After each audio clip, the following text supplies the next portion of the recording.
evening. As chair of the Conservation Commission, I am declaring that an emergency exists and I am invoking the provisions of RSA 91A2 3B. Federal, state, and local officials have determined that a gathering of 10 or more people pose a risk to our community and its continuing efforts to combat the spread of COVID-19.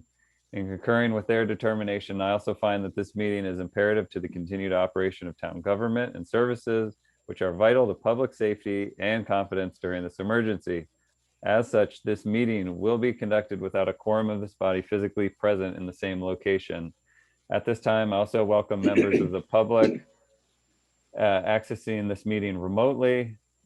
Even though this meeting is being conducted in a unique manner and under unusual circumstances, the usual rules of conduct and decorum apply. Thank you for your patience. Let's start the meeting by taking a roll call attendance of the members. When each member states their name, please also state if there's anyone in the room with you during the meeting.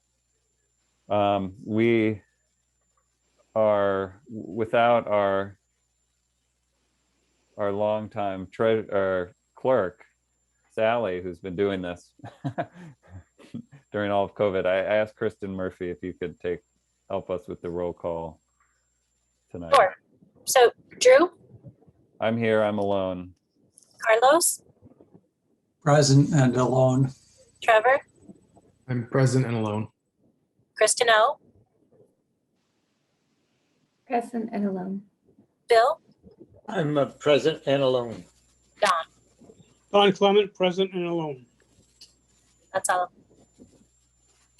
And so everyone is voting today, right? We have everyone, yes. So Nick isn't here, Nick? Nope. Okay. And Trevor, you can stay? Yeah, things worked out. I can stay. Okay, excellent. Kristen Osterwood, if you don't feel, we don't have Dave Short, correct, at the moment. So we still have 5 members, Kristen, so you don't need to feel obligated to vote if you're not up for it. Okay, I will try to stay on, but I will hop off every Yeah, now and if you then. don't So feel I will good. not vote, but I will try to be here. Okay, yeah, do what you need to do, please. Okay.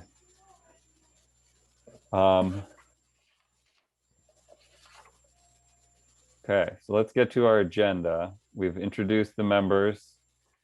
Is anyone on this meeting related to a public comment that's for a non-agenda item? Okay. Then we'll continue. We'll move right on to our action items with the continuation of the Wetlands and Shoreland conditional use permit review for the open shared space development at Cullenway, Tamarind Lane, the Grissett property. Last time we had a fairly lengthy summary and discussion of the project, and we went into a good amount of detail, and we were sort of close to making motions. Well, actually, we needed to go over the specific conditional use permit criteria and then deliberate on that. Since that time, there has been a few things that have happened. And I know folks are on and we have some opportunity here to discuss certain things.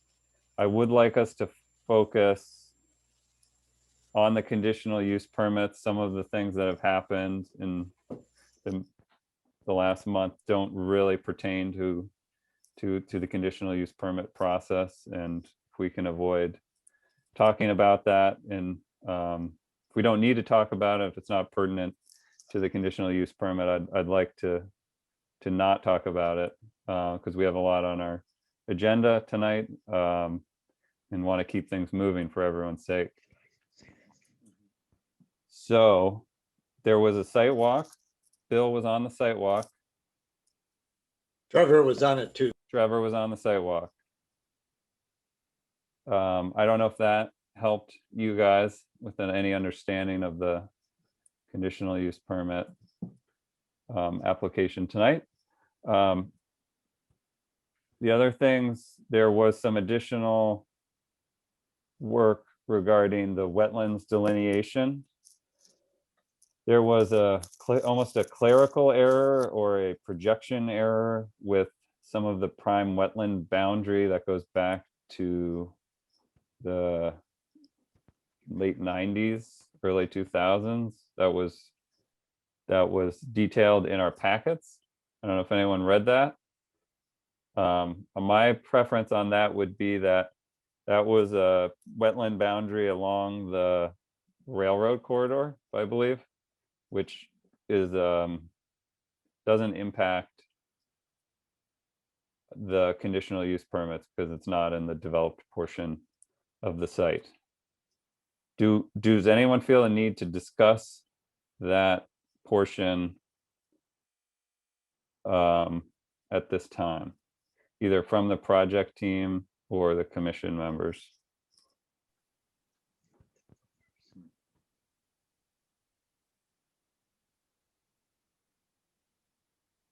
I don't feel the need, but someone can speak up if they want to talk about it.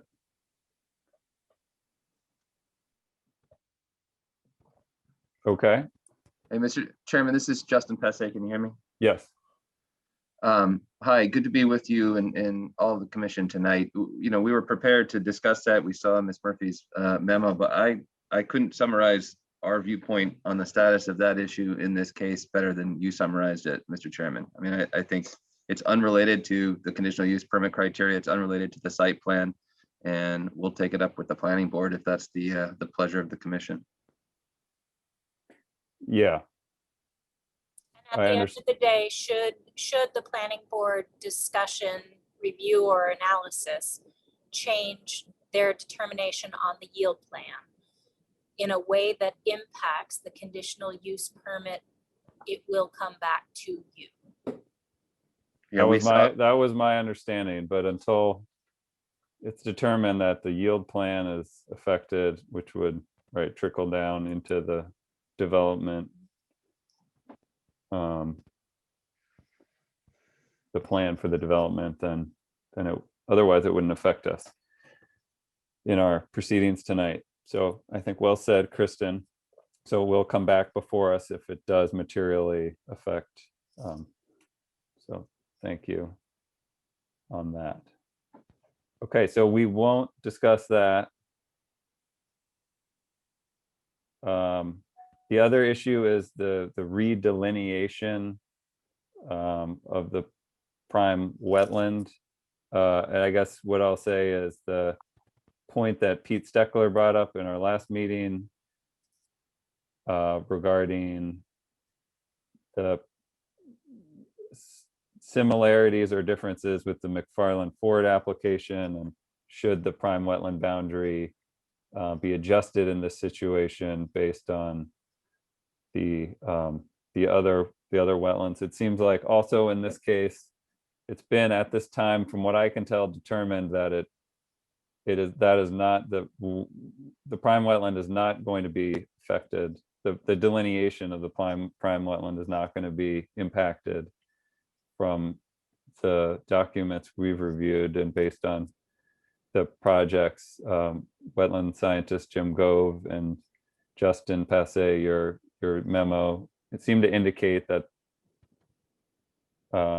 nothing is going to change with the prime wetland boundary. yeah, Mr. Chairman, I don't know if you were looking for a response. I mean, certainly our position is just that there's a statutory process to amend or modify the prime wetland boundary.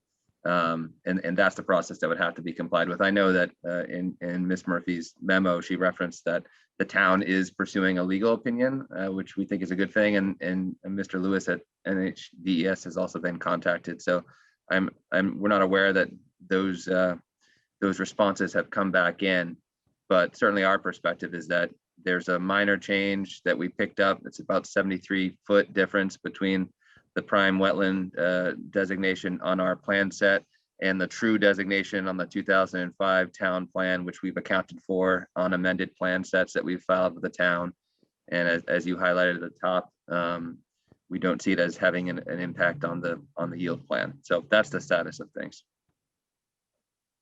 Okay. And certainly it's hundreds of feet away from the proposed site plan. So from a conditional use permit perspective, as you stated, it's not material.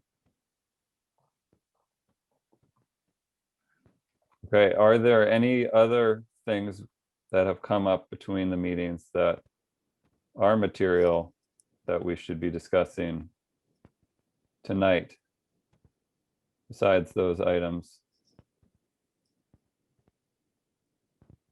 Kristen Murphy or? I mean, I can give you, for the public record, I can let you and the applicant know I have not yet received any additional information or written response from NHDES. And the planning board was the town entity that requested a legal opinion. So if the planning board chooses, if they receive that and choose to present that to the Conservation Commission, that would have to happen at a public meeting. Should either of those two things materialize into changes to the subdivision impacts or conditional use permit impacts, it will return to you for additional analysis. Okay, thank you. Excellent.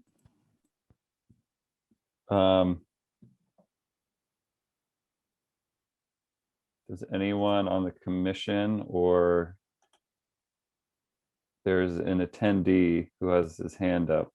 I guess if anyone from the commission has any comments, or if there's any public comment from folks, this would be at the time, I guess, to raise any issues before we get into a sort of a deliberations on the conditional use permit itself, picking up from where we started last time. So I will, Theodore Blyken, sorry if I'm pronouncing that wrong. Theodore, are you on the call and want to unmute? Thank you, Mr. Chair. That's actually our son, but using his computer. Oh, I know how that goes. Yeah. Thank you for letting me speak. Can you introduce yourself then and Sure, yep. your name and address? Neil Blyken, 11 Tamarind Lane. My wife is Lisa. We've been involved in this process. Sir, with respect, the commission has just been told by the applicant that his maps are incorrect. And I think it would go to the heart of the integrity of this process if the commission would, with respect, get an independent analysis from qualified wetland specialists who don't have an affiliation with Mr. Grissett to find out indeed what kind of land he's building on. I don't think it's determinative that his attorney, as capable as he is, who's speaking for Mr. Grissett, who is knowledgeable, but I don't think that should be determinative for the board. So with respect, sir, I would ask you to please get a disinterested party to look at the wetlands of any kind in Mr. Grissett's project area. Thank you. Thank you. So this comment, and also in our packet, there were two letters from abutters with similar requests for a third-party review of the wetland delineation provided by the project. Based on last names. Justin, do you want to discuss? Yeah, no, happy to. Thank you, Mr. Chairman.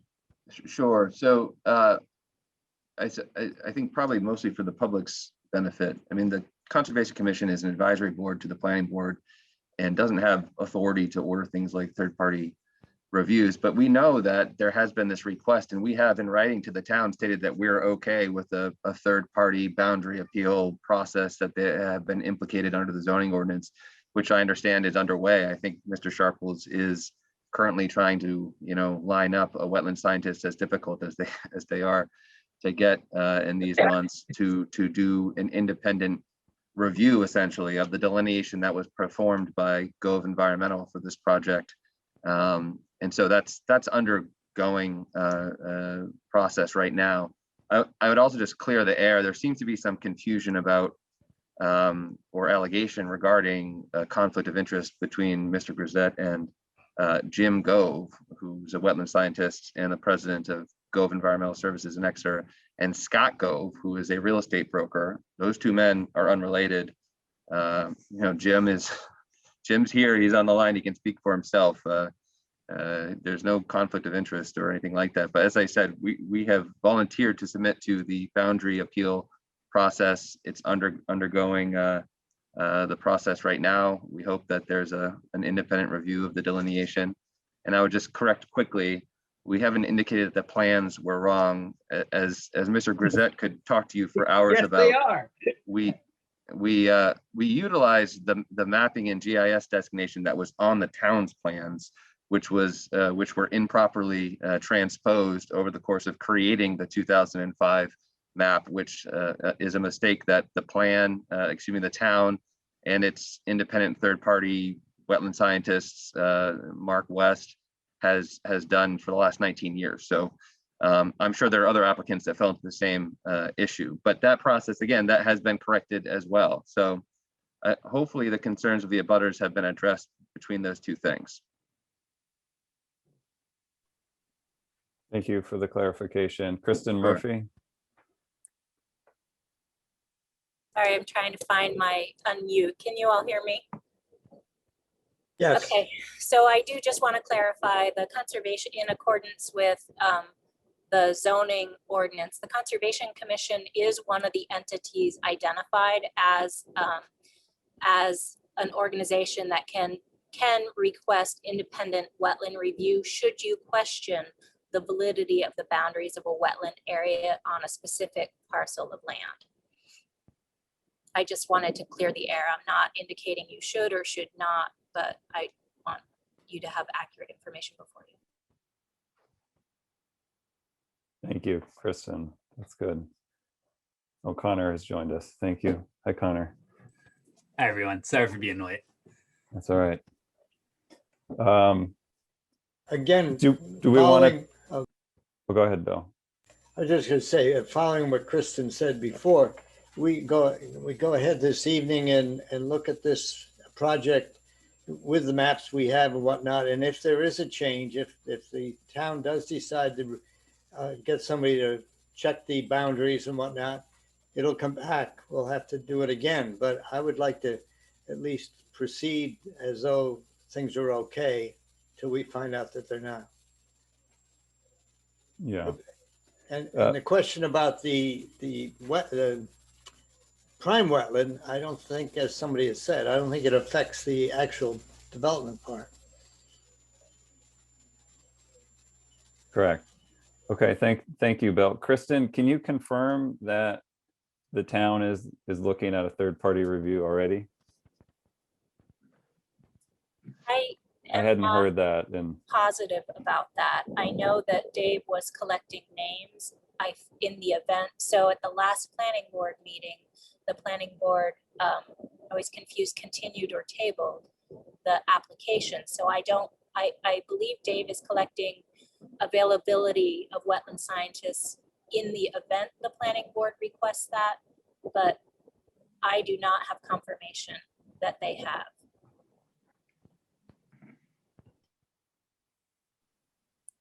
okay. And Well, Mr. Chairman, just to clarify, again, this is all subject to Dave Sharples weighing in, but I think our understanding in our continuance request to the April planning board meeting, we voluntarily submit. And I think if Dave was on the line tonight, he would say that planning board action wasn't necessary in light of the fact that the applicant was submitting voluntarily to the process, which is why I think he's taking the steps to find a wetland scientist who can do the review. So that was our understanding. That's sort of anecdotal from Dave to Brian and back to me. I haven't had a conversation with Dave Sharples, but the point is we're memorializing now, as I will tell Dave on the phone tomorrow, we submit to the process. Our interest is in having it make forward progress and not waiting until the end of May when we go back to the planning board to have an official determination, we're hoping to get things going. So that's all.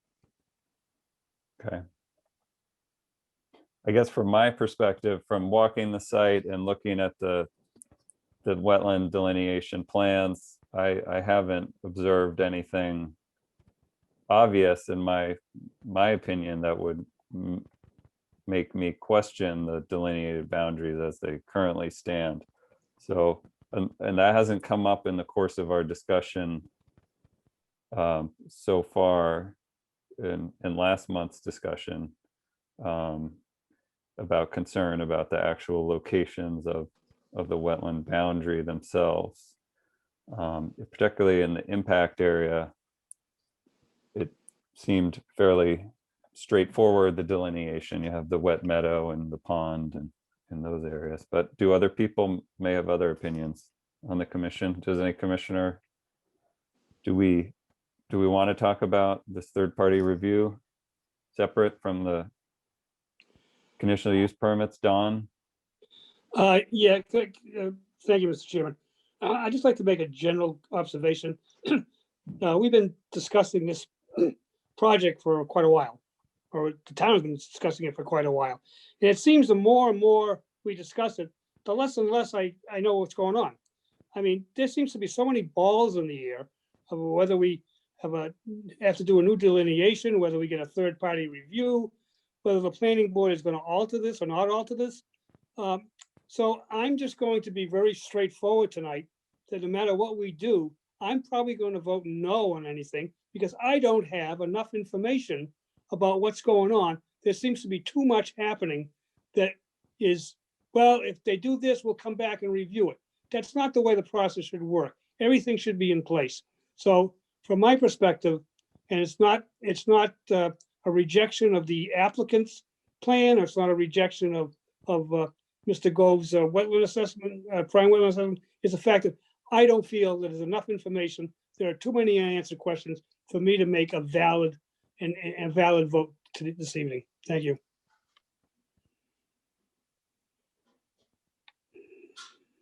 Just Okay. by way of an update, I was able to hear back from Dave. The planning board has not yet requested the independent wetland review. Okay, thank you for that update.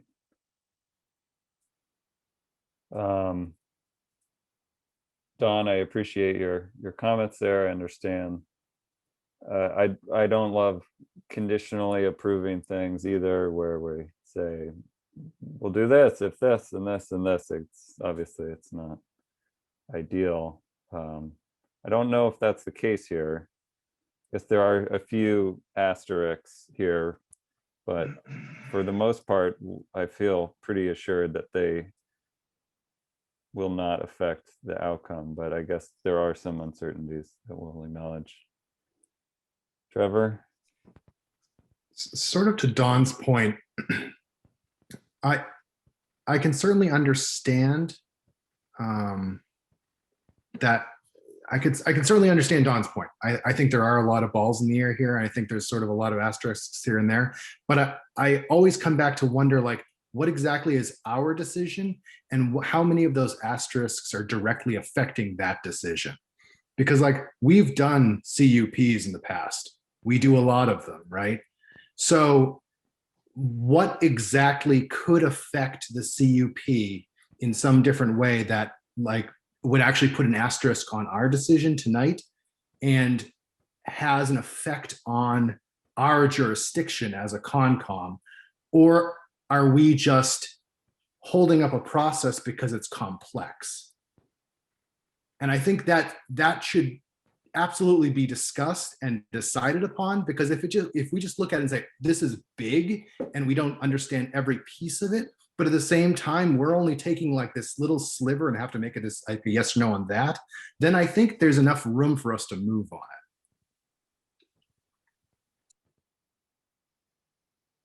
I guess I agree more with Trevor on, and I think we can move ahead because I think there are enough safeguards.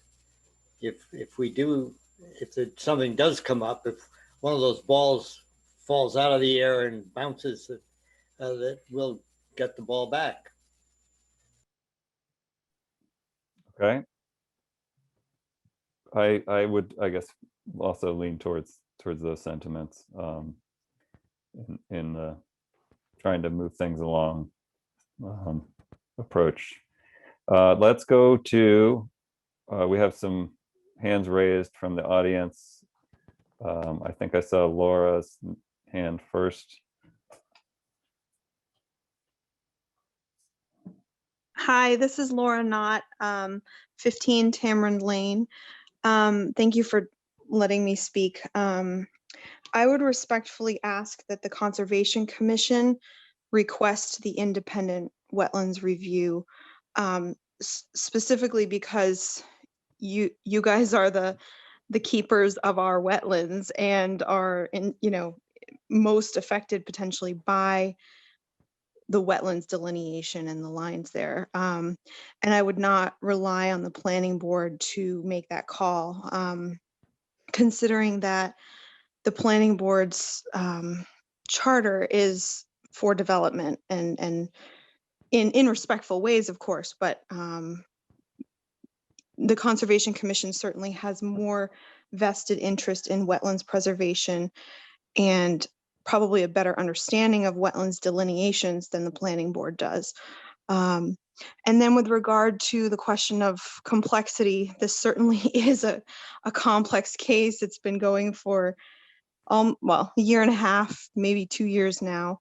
And I think there are a lot of complexities, and I respect you for questioning those and wondering about them, but I also caution you that every little step that you take in one direction can add up, and all those little steps can add up into a big thing. So I would just caution you to be aware of every little step that you're taking in accordance, along with the planning board as well, of course, but the fact that, it's only one little sliver of the pie, that will eventually add up to the whole pie. So I would just caution you in that regard. Thank you for taking my comment. Thank you, Laura. David Haddon, and then we can go to Justin. Yes, hi, this is David Haddon. I live at 12 Tamarind. I appreciate the opportunity to speak. Again, as it's been said by a couple of people, I appreciate you guys looking at this. It is very confusing because just since I've been on the call, it's been hard to determine, is this third-party request being requested by the town? Is it not? Something Dave did it, we don't know. It's just very confusing, and I think this is very important. Mr. Grisette was kind enough to take us on a walk through the land, and I mean, this is a special ecosystem, and she mentioned small steps. You lose one ecosystem, you lose another, you lose another, you lose another, and then where are we? And I would agree that it seems to me that the Conservation Board is the one here looking out for the conservation. Others, looking out for, the best interests of the town, cost effectiveness, all these things. And I totally get that as a businessman. But, I believe you guys are the voice of the environmental side of this, or a voice, I should say, not the voice, but a voice. And I just think, when we can't determine if this third-party request, which they've granted that and have said they will gladly move forward with that, we need some, as an abutter to this, I'd feel much more comfortable, if questions like that are answered before you move forward. Again, I think you guys are the voice for the environment, and in many cases, I work in the outdoor industry, and I just see more and more land and access areas for people to use going away.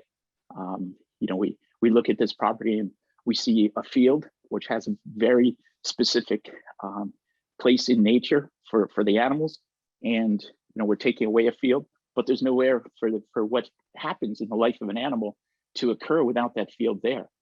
It's a major part of their life, and I think that, again, I appreciate those of you who are on the walk, who are trying to understand the wetlands impact, the environmental impact, but again, there are so many balls up in the air. There's so many things that that I'm not clarified on or clear on as an abutter. And again, we appreciate you as a voice in this, taking the time and using your skills, to help clarify some of these items. Thank you.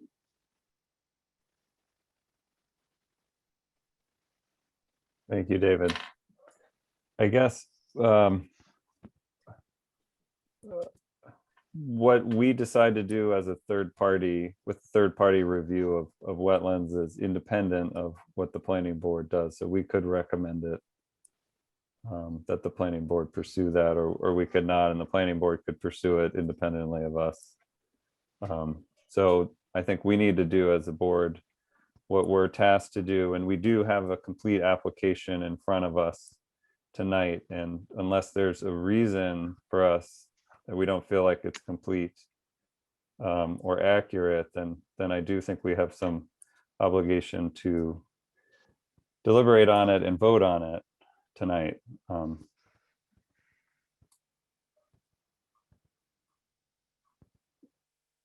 So that's I guess my general takeaway there. Justin, did you want to speak further, or? Thank you, Mr. Chairman. I was just going to say that certainly we appreciate Mr. Clement's response and words, and those of the other commission members. I do think the specific language of the regulations is important here, as I think that the history of this review process is important. I mean, the boundary appeal process is one where the building inspector or the planning board, or reading the regulation now, the Conservation Commission, where they question the validity of the boundary, they may order a third-party review of that. The only other time where a boundary appeal is proper, where there's a written petition of the owner or any abutter of the property to the planning board. That written petition has been filed by members of the group that opposes the project within the neighborhood, the abutters. And that's what's before the planning board. As I said, we have agreed to that. We're hoping that can happen in an expeditious manner. But I think it's important to remember that review of this project started in the fall of 2019 before the planning board. This applicant was before this Conservation Commission in December of 2019. We were lauded last month for the comprehensiveness of the information that we provided, and the application that we provided, and the overview and analysis and presentation that we provided. The data in that application and in our narratives haven't changed at all. This issue regarding the prime wetland did come up at the last hearing. We're handling that the best way that we can. But as we've stated, those issues are more germane for the planning board, and it's perfectly reasonable that should those issues transpire in such a way that our yield plan changes, certainly we have to come back to the Conservation Commission, and we would look forward to that. But I think it's important to be aware of what this boundary appeal process is really about. It's where there's a question regarding the validity of the wetland delineation. And frankly, over a 20-month process, we're not aware of any issues or specific allegations of the inaccuracy of the wetland delineation that took place. And we have Jim Gove on the line, who would be perfectly able to respond to any criticisms or questions about that delineation, which is really the only situation where a boundary appeal should be utilized, where there's a question or a concern about the validity of the boundary. And as I said, Mr. Gove's online. If there are those questions, I think they should be directed at Mr. Gove, and he can answer them.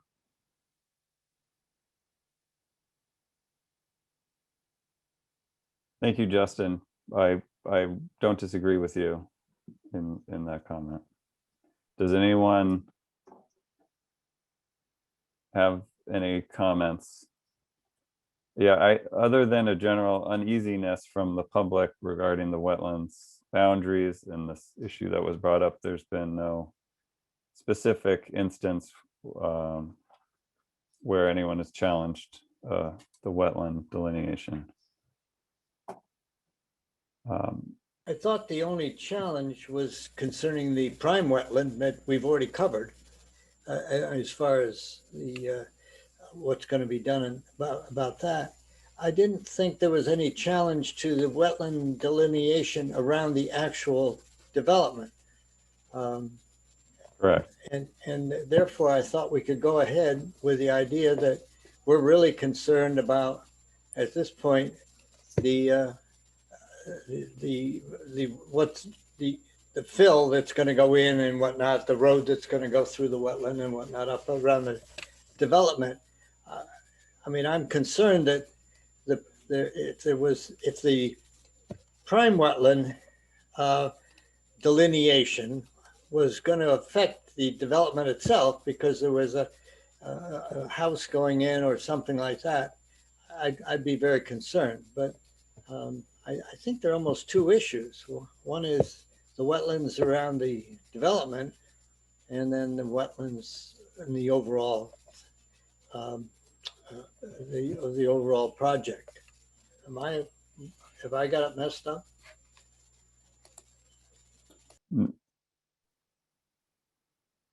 I think that's a good way to think about it.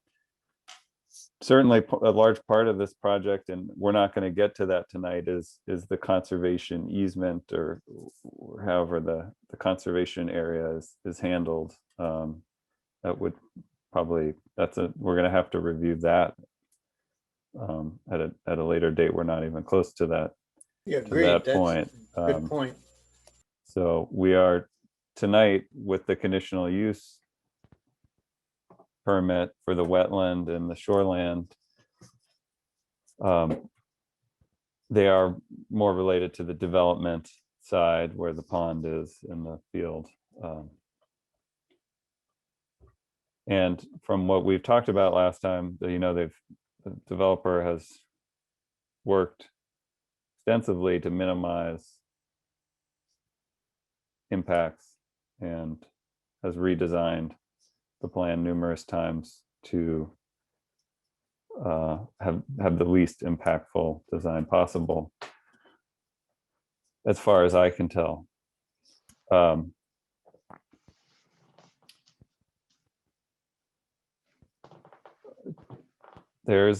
I guess I'm inclined soon to move into actually going through the individual districts or the individual criteria in each of the conditional use permits, starting with the wetland one and then the shoreland one.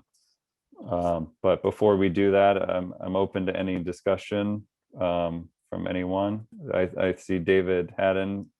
Would you like to make another comment?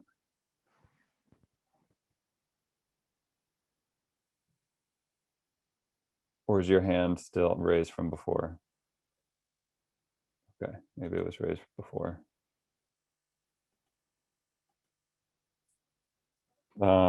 Kristen Murphy, is there anything we should discuss before going through the criteria?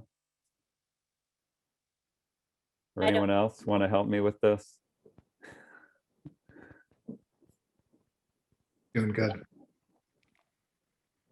I was just going to say, I mean, you have a yield plan before you that was approved in February by the planning board. You have wetland plans to look at and the conditional use permit criteria. To me, I'm not sure what additional information you would need. Does anyone on the commission, would anyone benefit from reviewing any of the details from last month's meeting? I know there's a lot of details that were thrown out. Do we want to hear from the applicant at all regarding this plan before we go over? There's 8 criteria, and there's we could have the applicant either read or summarize their answers that they presented to us regarding the conditional use permit criteria. Does that sound like a plan? Sounds good to me. Okay. So just if you're following along in the packet, we'll start with the wetland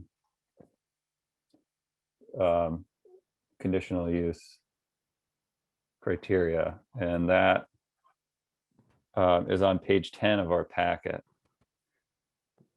And it says, the bottom of page 10, now we turn to the individual criteria or conditional use criteria. So the first criteria is that the proposed use is permitted in the underlying zoning district. And that's a fairly straightforward answer, that the proposed use is a single family open space condominium development, which is allowed. And they have authority to derive density from the Mendez Trust parcel and the town property pursuant to variance granted in the town's zoning board of adjustment on January 21st, 2020.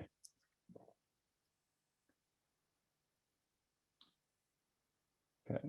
The second criteria is no alternative design which does not impact a wetland or wetland buffer, or which has less detrimental impact on the wetland or wetland buffer is feasible. There's a fairly extensive response to this. Does the applicant want to summarize that? Yes, happy to, Mr. Chairman. I mean, this really gets to a lot of what the focus of the last presentation was. You have to remember that when we talk about avoidance and minimization, we're talking about all three parcels that are a part of this thing: the town property, the Grisette parcel, which is 23 acres, and then the Mendez Trust property, which is the property that the applicant is proposing to convey to the town. All told, that's, you know, almost 64 acres of property, 23 of which are uplands, 30 of which are poorly drained soils, and then another almost 11 acres, which are very poorly drained soils. And what we explained at the last meeting was that there are sort of these isolated areas of significant uplands that would be ripe for development. But if we proceeded with a sort of substantial, conventional subdivision, it would create a lot of impact, both direct wetland impact with crossings, but also a lot of buffer impact, to the tune specifically of, over 12,000 square feet of direct wetland impacts if we were to propose a conventional subdivision to utilize the uplands in those isolated 4 areas. So what the proposal is instead is to pursue this open space design, which ultimately will lead to a development which across 64 acres will preserve indefinitely 50 of them. So we're really talking about 13 acres in the actual development. And even within that, nearly 10 of those acres would be open space for the condominium association. So you really have to consider, in the context of avoidance and minimization, this notion that we are foregoing conventional development to proceed with open space development to minimize what would be extensive wetland and buffer impacts. And what we've done really is we've picked the best upland, the one that's isolated from the highest resource areas on the Mendez Trust property, which includes, as you know, the prime wetland and 2 vernal pools. And we are utilizing existing rights of way, previously disturbed soils, to get access to the property and to the upland. And the vast majority, 90% of the proposed impacts are related to that access road itself. So that's sort of the overview, which is really critical to consider when you think about these individual criteria. But specifically with regards to number 2 in the Wetlands Conservation Overlay District analysis, as I've said, there are really 3 areas of uplands, all would require crossings. We've chosen the largest one that requires a minimal, 2,960 foot impact, mostly to the man-made pond for drainage purposes. And that's going to benefit the access road. This access has the least impact on the wetlands and the wetland buffers as any impact would be with the other uplands, because it utilizes, as I've said, an existing roadway, and it impacts a man-made pond. We're proposing 18 units on almost 64 acres. We could propose a conventional design, but we are not, obviously, to avoid and minimize the impact. The design utilizes the rights of way to traverse the existing gravel road, which has soils which have already been disturbed. The units on the upland area have been sited to the furthest west as they can, essentially to be out of the wetland and the buffer to the greatest extent possible. The impacts are on the edge of the wetland system. The units have all been oriented in conformity with the town's regulations. Obviously, the development will use the best methods for erosion control around the perimeter and will not disturb, in the words of Luke Hurley, who did the wildlife assessment, many of the active corridors on the site, such that travel will be possible by wildlife through the site. And then obviously the conveyance of the Mendez Trust parcel, this 31-acre parcel, and the intended preservation of that open meadow adjacent to development will provide a great habitat block and preserve wildlife habitats into perpetuity. And then finally, in this context of number 2 here, as I've said, the vast majority of the total impacts, 91%, relate to the creation of the road and drainage ponds.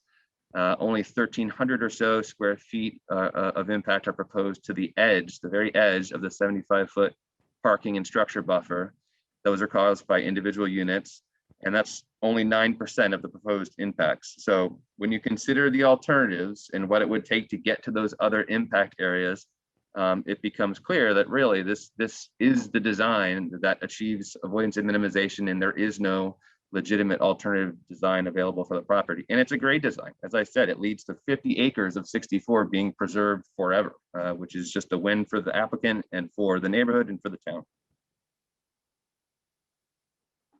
Okay, thank you.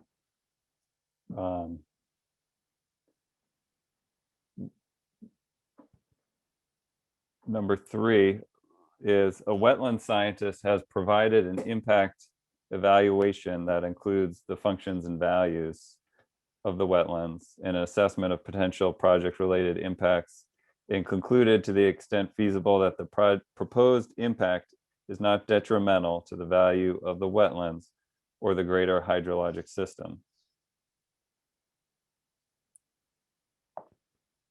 Yes, I'm certainly happy to, I've block quoted an analysis that Jim Gove did. Jim, I know you're online. I don't know if you want to jump in here. I'm happy to just read that into the record. I don't want to put words in your mouth, though.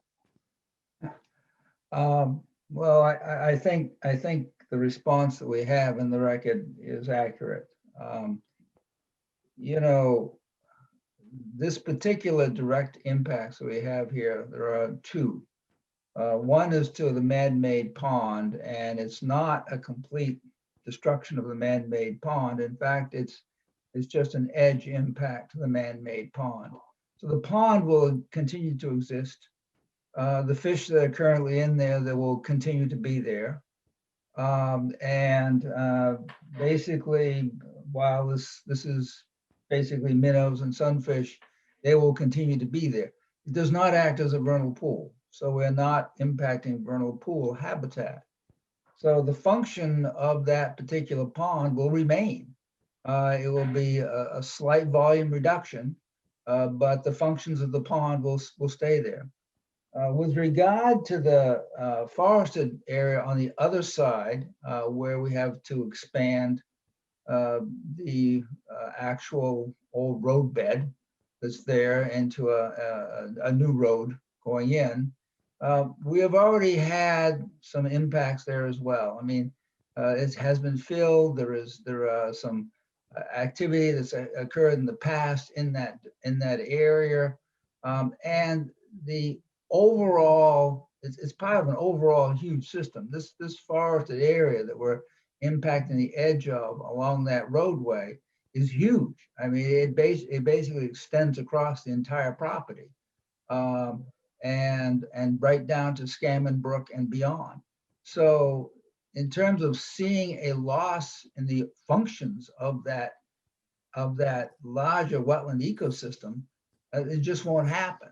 We aren't going to see a dramatic impact to the functions and values of that much larger system. So I think I can say with complete confidence that we are going to be preserving the functions and values of the direct areas where we're impacted.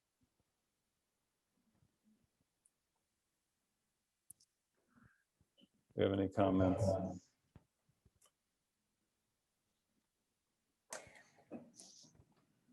I actually have a question for Mr. Grove.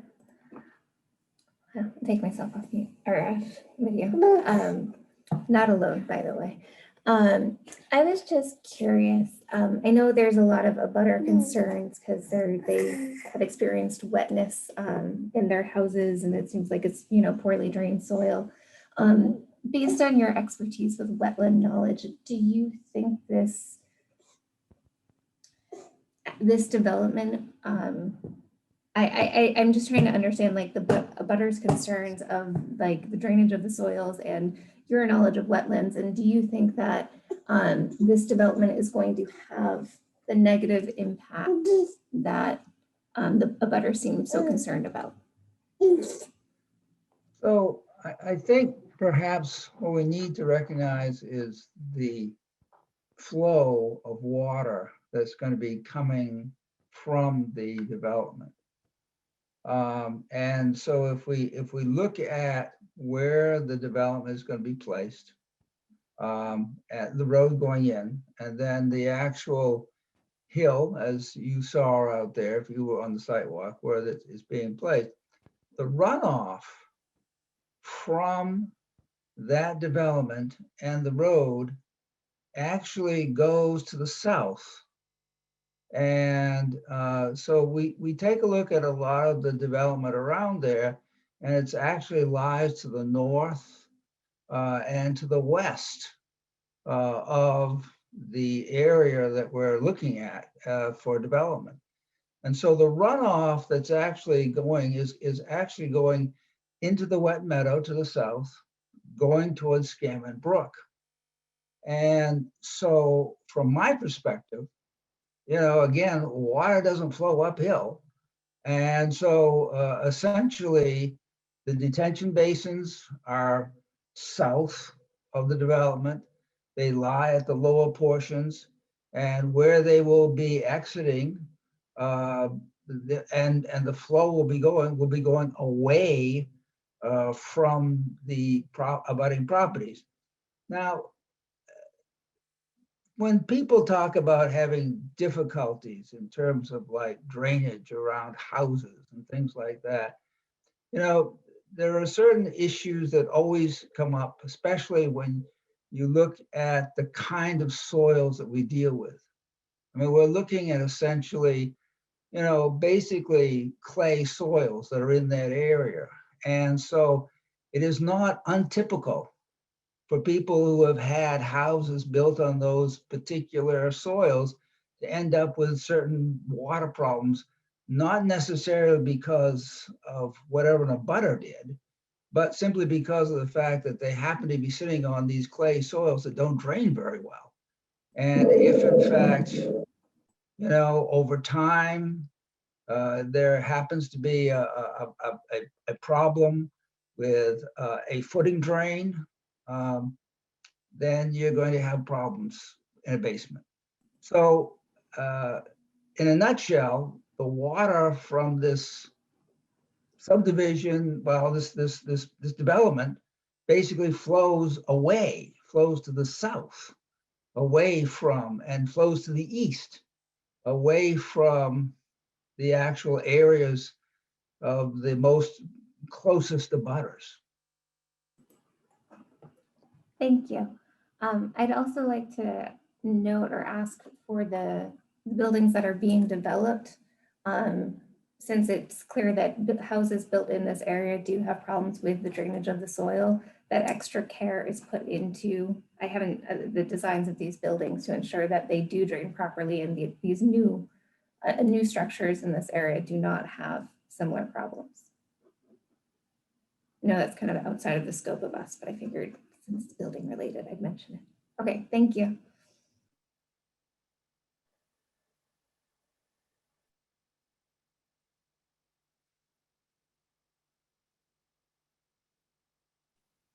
Thank you. All right. Any other comments on number 3?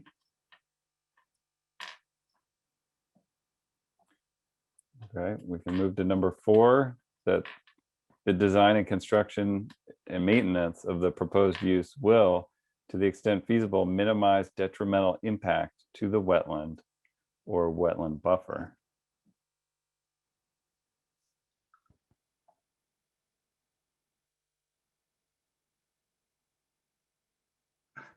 I'm waiting to find out if Justin wants me to talk about this or not.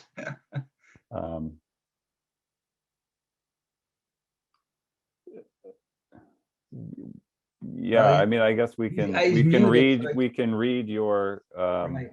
Well, statement. Right. So basically, you know, it goes back to the whole concept of whether or not we've done a good job of designing this to avoid the wetlands to the maximum extent practicable.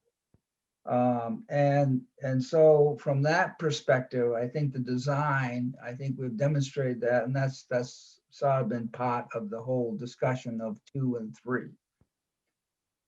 We talk about construction and proposed and maintenance. A lot of that has to do with the fact that you're going to manage the stormwater. You're going to manage it such that it meets the criteria of both volume control and also water quality management. And from that perspective, you know, Christian's on and he can address it if you want, but from that perspective, it seems to me that we have had not just reviews from the town engineers, but also we'll have reviews from alteration of terrain. I think we'll have alteration of terrain. Isn't that correct, Christian? Yes, yes, we will.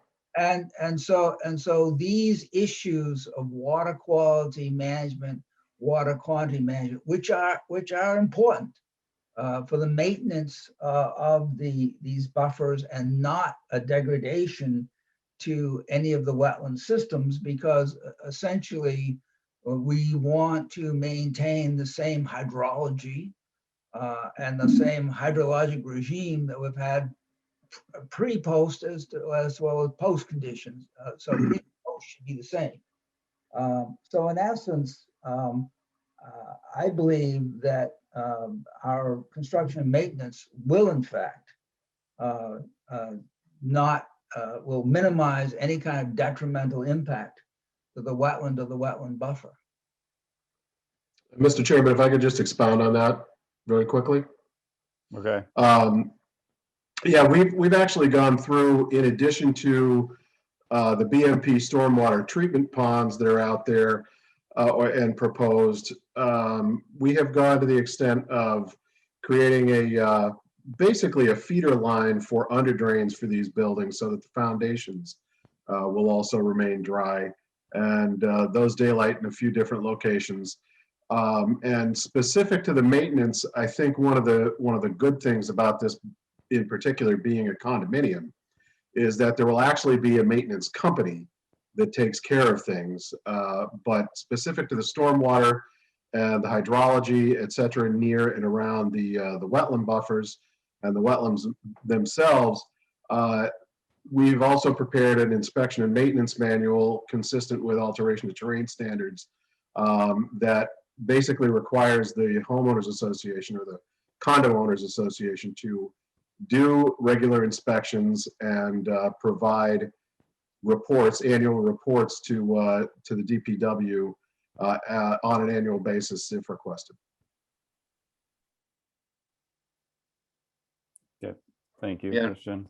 Mr. Chairman, I would just add to that. I mean, it's referenced in our analysis, but this number 4 really does implicate the larger point. It's really talking about the design. I mean, why are they designing these 16 units where they're designing it? And the point here, which deserves reiteration, is that there were a lot of places where development of this property could occur. And as Jim spoke about at the last hearing and at the planning board hearings in this matter, permits would likely be issued for if we needed to access uplands. But the point here is that the design has been to use the best uplands, which are the best suited for this development, which is infinitely reasonable in light of the amount of acres we're talking about. And in addition to what Jim and Christian talked about, we're avoiding these a line of white swamp oak, which are close to the entrance from Tamarind Lane onto the new road, using large block retaining walls. The units themselves have been pushed as far out of the buffer as possible, which results in a very minimal 1,300 square foot impact to the buffer of the lowest value wetlands on the property, which deserves mentioning. I mean, we are totally avoiding and proposing to convey to the town these much richer in environmental and ecological areas on the Mendez Trust property where the prime wetland and the vernal pools are. So I think all of those support this notion that this project has been designed really over the course of 30 years to have the most minimal impact and the greatest benefit to the surrounding area. Okay, thank you. Any other comments from the commission?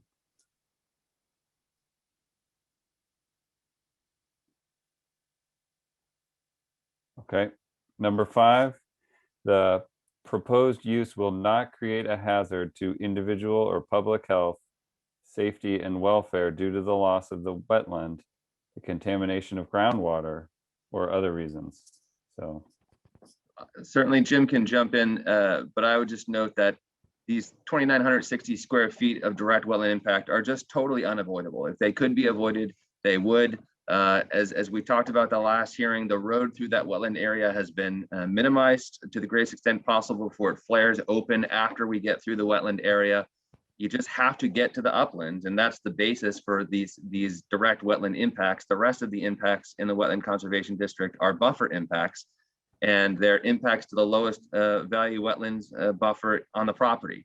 And so I think Jim can expound on that, but ultimately when you consider the total net result of this project, we're talking about minimal direct wetland impact, minimal buffer impact related most significantly to the road and access itself, and then slightly to individual units. And a project that's going to result in significant benefit to the town and into perpetual preservation of ultimately, 50, as I said, 50 of the underlying 64 acres of these net tracks, which is just impressive. So I'll stop there, and if Jim wants to elaborate, by all means. Well, let's look at the question here first. Typically, this question is asked because if the loss of wetlands will cause flooding, okay? I mean, think about in terms of the concept of create a hazard to individual public health, safety, and welfare. And we certainly know that there have been places where, floodplains have been filled that have led to flooding that has detrimental impact to the public health, safety, and welfare. Well, that's not the case here. We're not impacting floodplains. The fills themselves will not cause downstream flooding. And so from that perspective, I think we can very safely say we're not going to have create a hazard to public health, safety, and welfare. Similarly, we are not looking at any kind of contamination of groundwater here, because after all, these are residential areas. This is not an industrial site. This is not a large commercial site that has that potential. These are residential areas. And so from the perspective of what the question actually asks, I think we can say that we will not create any hazard to health, safety, or the public welfare.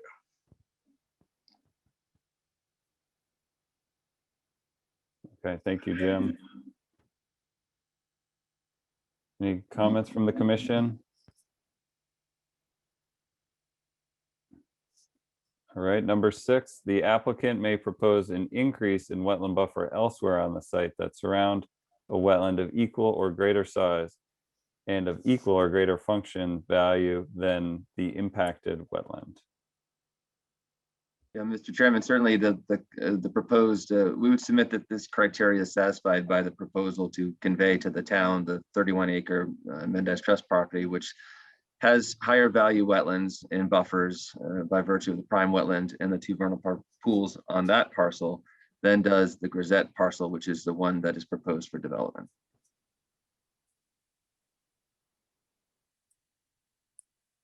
Okay, yep, I would agree with that. The large conservation land does seem to satisfy that. Okay, number 7. In cases where the proposed use is temporary or the construction activity disturbs areas adjacent to the immediate use, the applicant has included a restoration proposal vegetating any disturbed areas within the buffer with the goal to restore the site nearly as possible to its original grade and condition following construction. Yeah, Mr. Chairman, if Christian could weigh in on that one.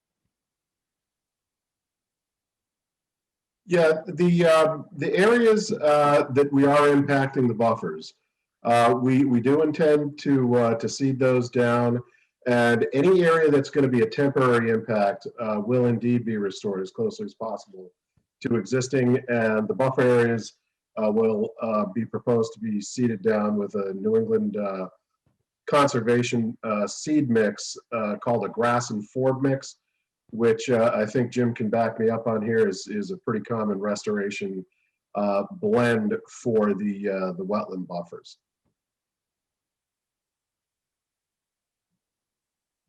Yeah, that's what we typically see.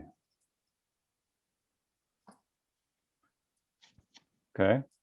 And then item 8 is that all required state, federal, other applicable permits are obtained. And the applicant anticipates and welcomes a condition of the planning board approval that it obtain all state, local, and federal approvals. Yep, which will certainly be the case. Right. So And I can give you a list of those, Mr. Chairman, if that's of any interest to okay. you. You'll need you talked about alteration of terrain. You will have to come back to us for the wetland. We actually aren't reviewing the actual state wetland permit here tonight, so that would also have to come back Right here amongst other permits. Yep. And the conservation easement that we talked about. So this is okay, and that's the last one for the wetland conservation conditional use permit. So I guess I would move to any deliberation on the commission if we feel it's appropriate.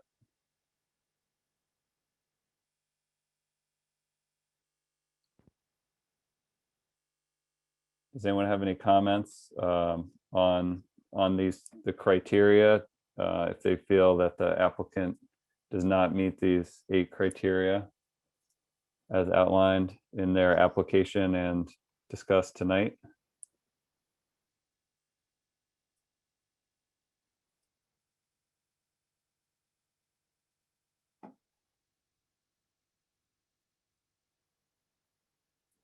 Quiet. Or you all just muted and you're trying to talk right now, but everyone's muted. I've Nope. been muted and been listening. The discussion's been good. I feel good with what's been presented so far on this component. And I did participate in a previous sidewalk, but not the last one. Okay, thank you, Carlos. Does anyone have any concerns that haven't been brought up? No, as far as the conditional use permit goes, I think this fits nicely. Again, I agree with the minimization that's been going on here, and I also agree with this. The functions really aren't heavily affected between the 2 wetlands that are actually being impacted here, between the man-made pond and the wetland to the south of the entryway as well. So this looks all right to me. Okay. Okay, given that, I guess I'll make a motion that we've reviewed this application and we have no objections to the approval of the conditional use permit as proposed with one condition being that should the project or project related impacts to the wetland buffers increase from what's been presented to us as part of the additional reviews, that we seek a revised recommendation. The planning board seek a revised recommendation from us. Just out of curiosity, would that automatically happen anyway? Yeah, but it's nice to have it in the motion. Yeah, I mean, there's some de minimis change in projects that wouldn't require it to come back to us. I don't know exactly what the level of change would be, but if it was something somewhat substantial. Okay, thanks. Good to know. All right. Kristen, chime in here though, because I need, Yeah, I agree with what Bill said. It's good to have it in there, but if impacts increase, it would return to you. You ready for the vote? Second. Oh, no, I'll second it. If you need a Right. second. Mr. Chair, I think you need to designate who's voting because you have 3 regular members and 3, 4 alternates maybe. I don't know, 1, 2, 3 alternates, I guess. So one of them, I'm an I think- alternate now. yeah, I and- think Bill, you were voting and Don was voting and Kristen Osterwood were the people in the beginning of the call who we said could vote. Well, you- Kristen Murphy, that's what we discussed, right? I believe Kristen was not interested in voting. Was that correct, Kristen? Right. Okay, So the Conservation Commission is a 7-member board, so I would think the voting people tonight would be Drew, Carlos, Trevor, Connor, Bill, and Don. okay, Connor, you're in, and anyone can abstain if they feel they're not able to vote.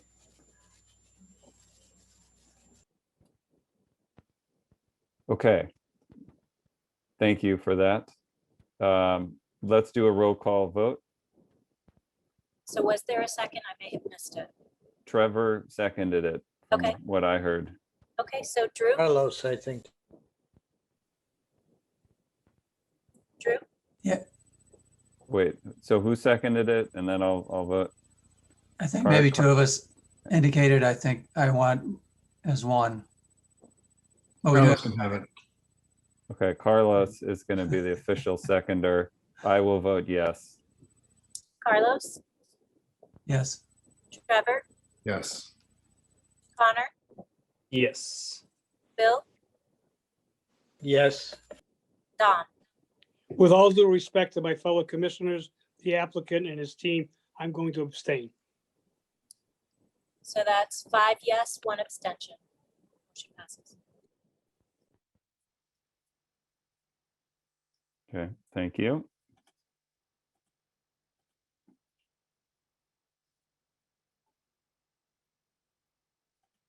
Okay, so our next item is the Shoreland conditional use permit. That starts on page 16 of the packet, if you're following along.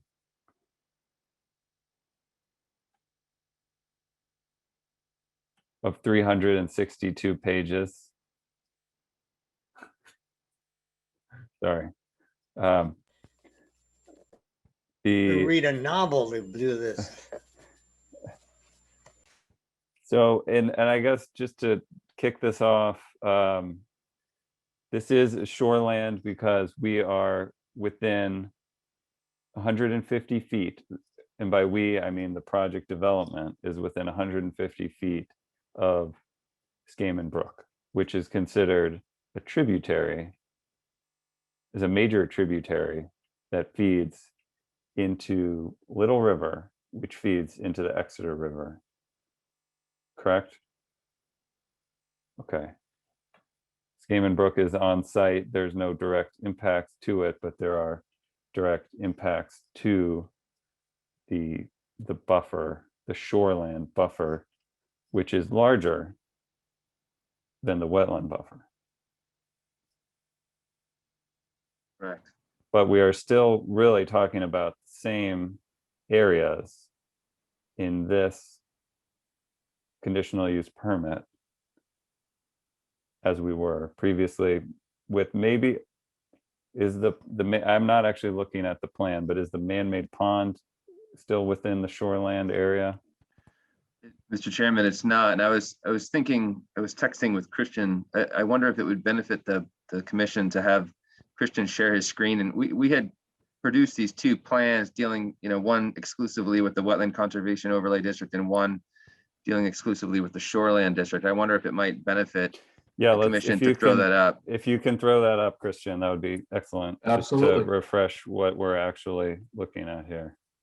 But while Christian does that, Mr. Chairman, I'll just say, I mean, we're talking again about impacts caused by the roadway to get through the Shoreland district to the other side, to the uplands.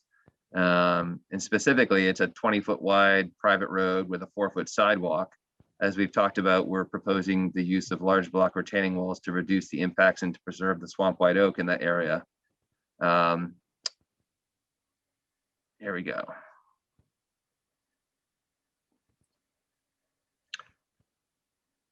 It's really only the entrance and a portion of the first 200 feet of Wild Apple Lane, which is the proposed name of the private road, which are within the district. No other site improvements are proposed within the district, the Shoreline district, besides the road. And it's about 8,000 square feet of permanent impact, 4,100 square feet of impervious surface within the 150-foot Shoreline Protection District. And I'm sure Jim will be able to elaborate on the individual criteria, but I mean, to summarize, you know, the runoff from this road is going to be treated and directed to a treatment system that's outside the protection district. And you know, there are discharge points that are at a minimum of an additional 100 feet from the Shoreland district. So that's all really important, and Christian and Jim can elaborate within the context of the criteria. Okay, thank you for that introduction. The criteria of Article 934 G2 of the zoning ordinance are satisfied as follows. I'm reading from your packet as supplemented by statements from Jim Gove, wetland scientist. So condition A is the proposed use will not detrimentally affect the surface water quality of the adjacent river or tributary or otherwise result in unhealthful conditions. So this goes back to the same concept as we talked about, not impacting the functions and values of the wetland itself.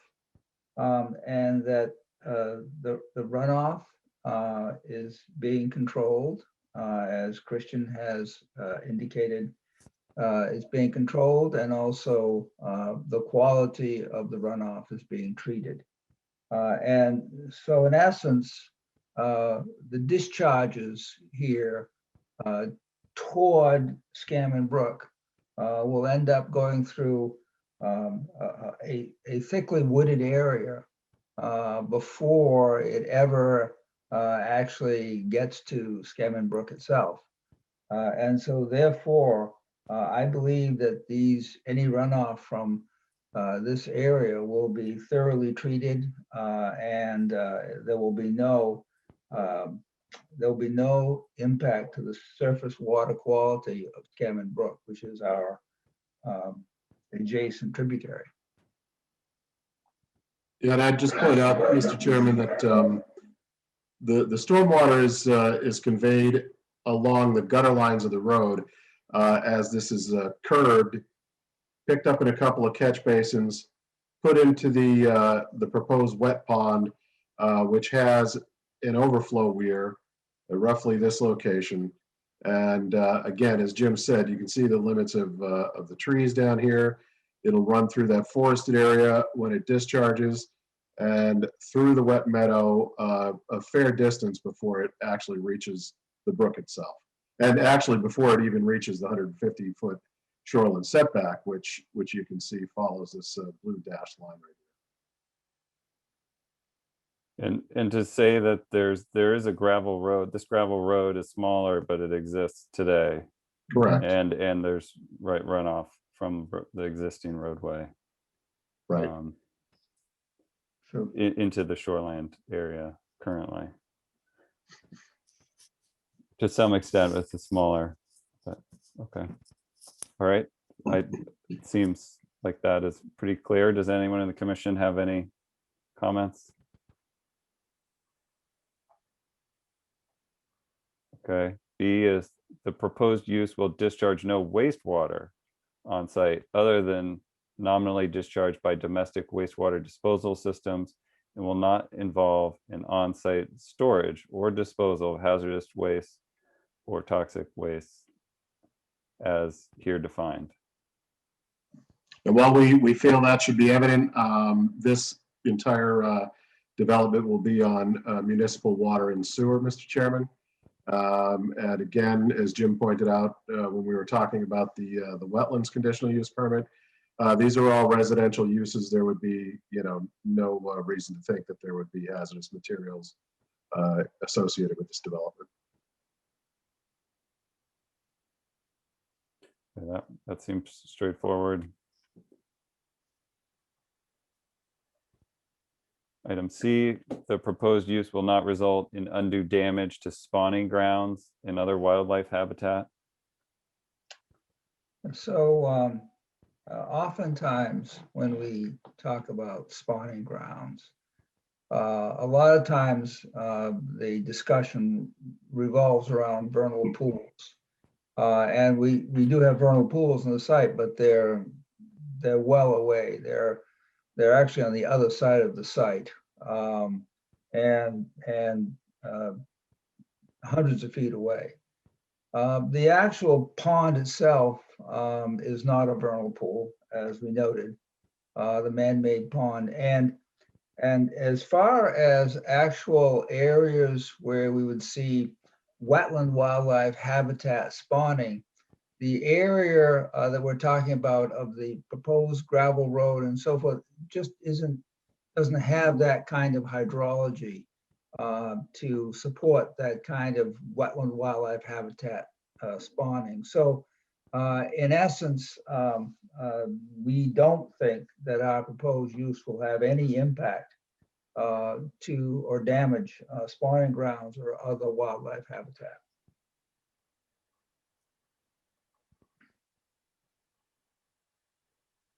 Okay. Any comments or questions from the commission? Okay. Section D, the proposed use complies with the use regulations identified in Article 934, Exeter Shoreline Protection District Ordinance, use regulations, and all other applicable sections of this article.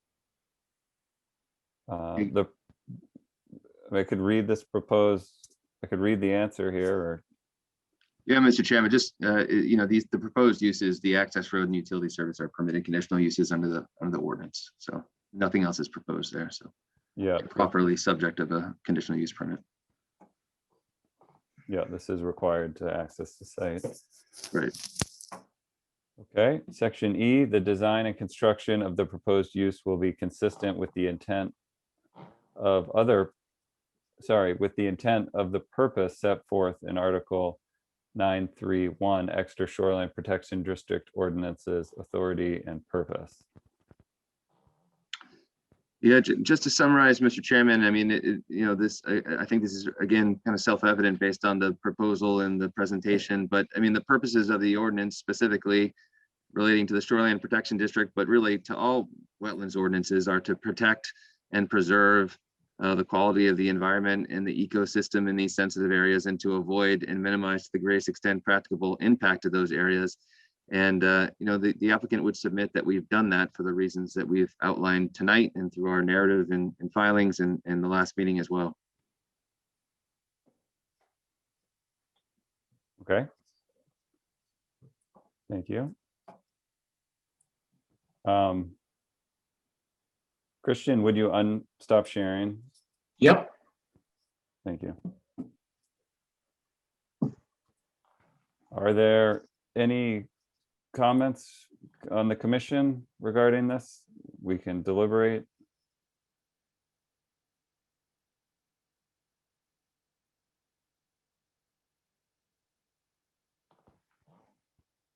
I don't see a way, I mean, as we've talked about here, the site access this is the most obvious site access, and it's been minimized as best they can. Trevor? Yeah, so I actually find this one a little easier to handle than the last one, because as the Shoreline Protection District, you're actually looking at it in relation to Scammon Brook. And in this case, you're taking an area that is acting almost as an effective impervious cover. You're changing it to actual impervious cover, but you're adding a layer of stormwater management that's actually bringing the stormwater out of the buffer itself. So you're and implementing a system of stormwater management on top of that. So from that level, it's actually adding a level of protection when it comes to hazards that you could get through stormwater affecting Scannon Brook. Understood. Mr. Chairman, yeah, I agree totally with Trevor on this one. I'm much more comfortable with the minimized impact to the shoreline. It's very straightforward. It will be an improvement. It's already, the gravel road already is an impact. So, I mean, we're making it better. So I feel much more comfortable. There's less question here on the CUP for the shoreline. Okay. All right. Does anyone want to make a motion? Or are there other comments? Speak now.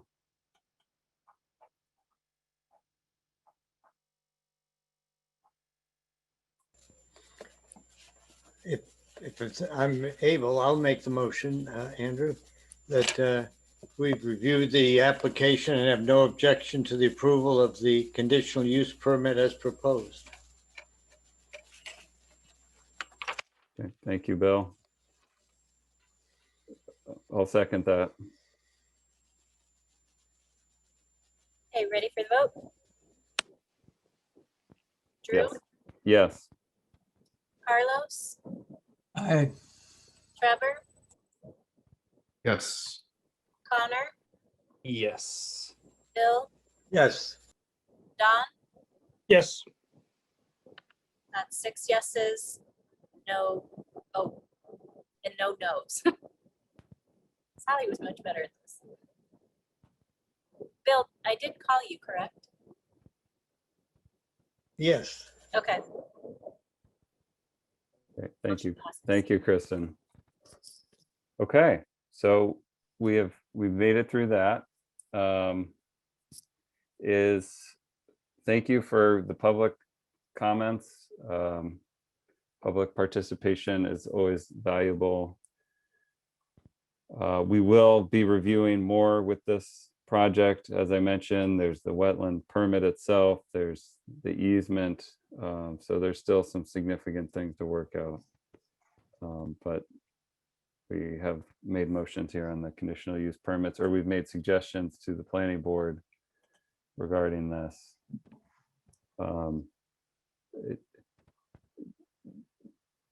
I see there's 2 hands up. I don't know who wants to speak first before we move on.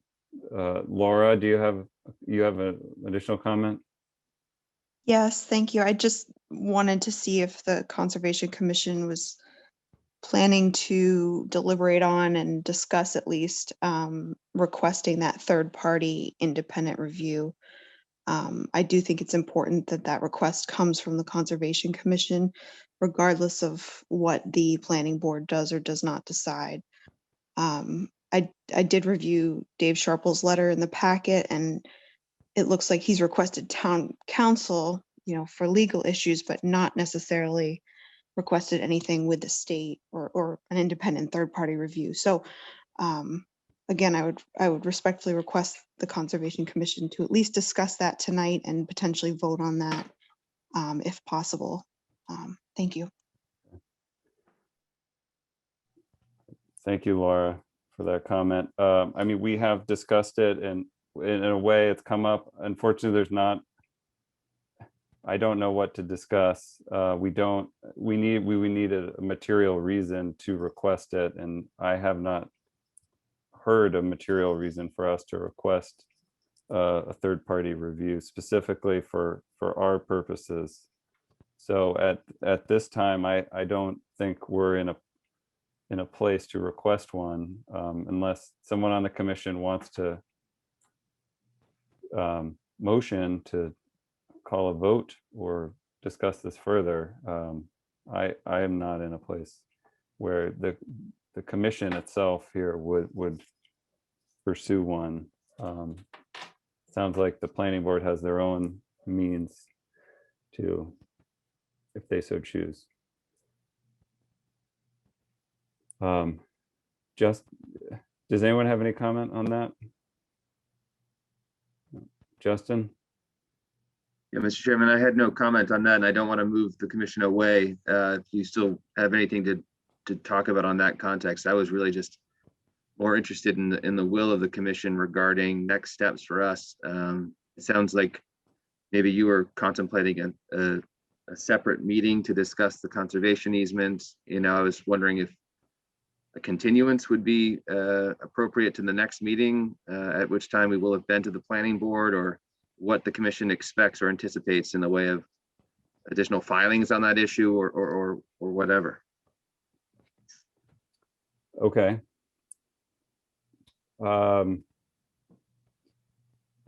Yeah, I don't think we're prepared to talk about it tonight. Typically, we would get a draft. You would propose a conservation mechanism, are we fee ownership or simple easement or what, the mechanism of our the conservation, and then the draft legal document related to that we could review.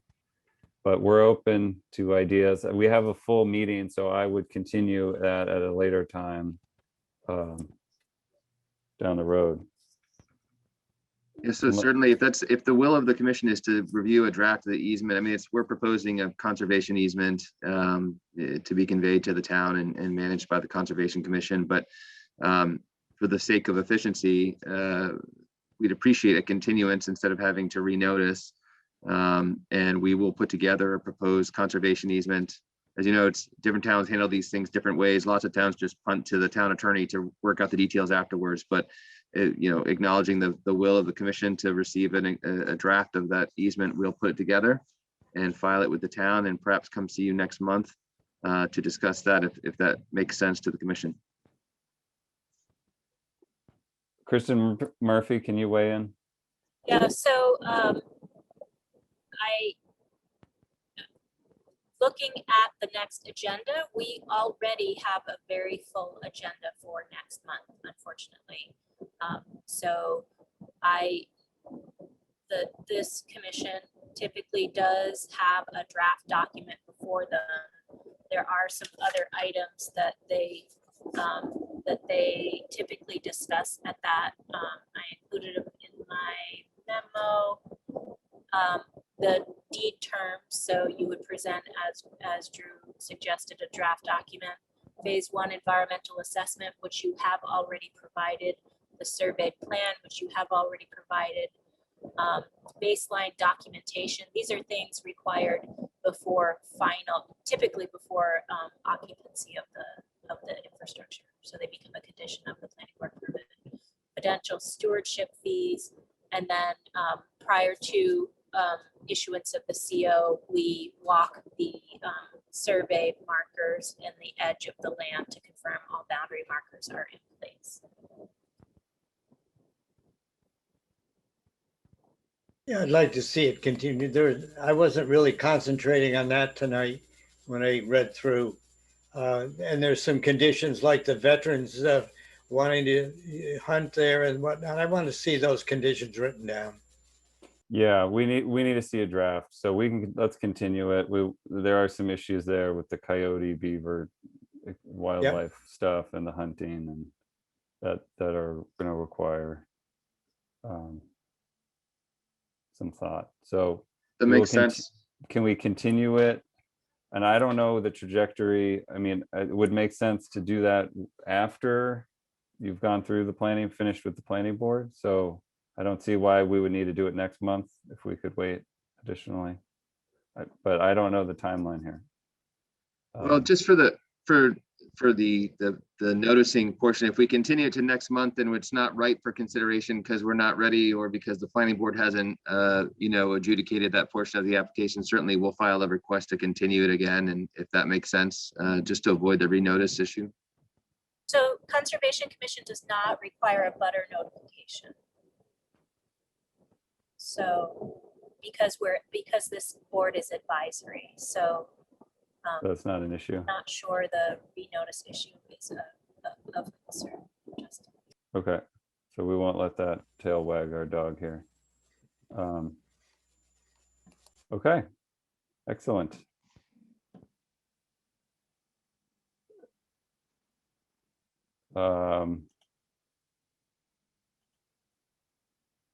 There's one more, I guess we'll take one last public comment. I see a hand raised. Thank you, Mr. Chair. It's Neil Blyken again. With respect to your observation, there's no material reason to request a third-party review, sir. The fact that the applicant's map is wrong, wouldn't that be one? Because if that's wrong, that actually could affect the yield plan eventually. So we wonder if it might be worth the time of the commission and the town, for that matter, just to be extra careful and get this right. And what's the rush? I mean, if we just, a couple of months, whatever, we'll get this right. And why not just hire some outside experts to find out what's on the land, because it really could affect the entire project. Thank you, sir.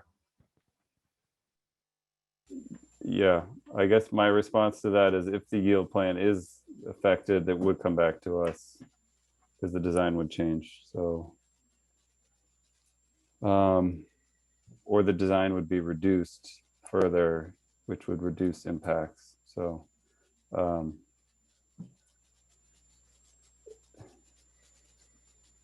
yeah, at this point, I guess I'm not prepared to talk about this project anymore. And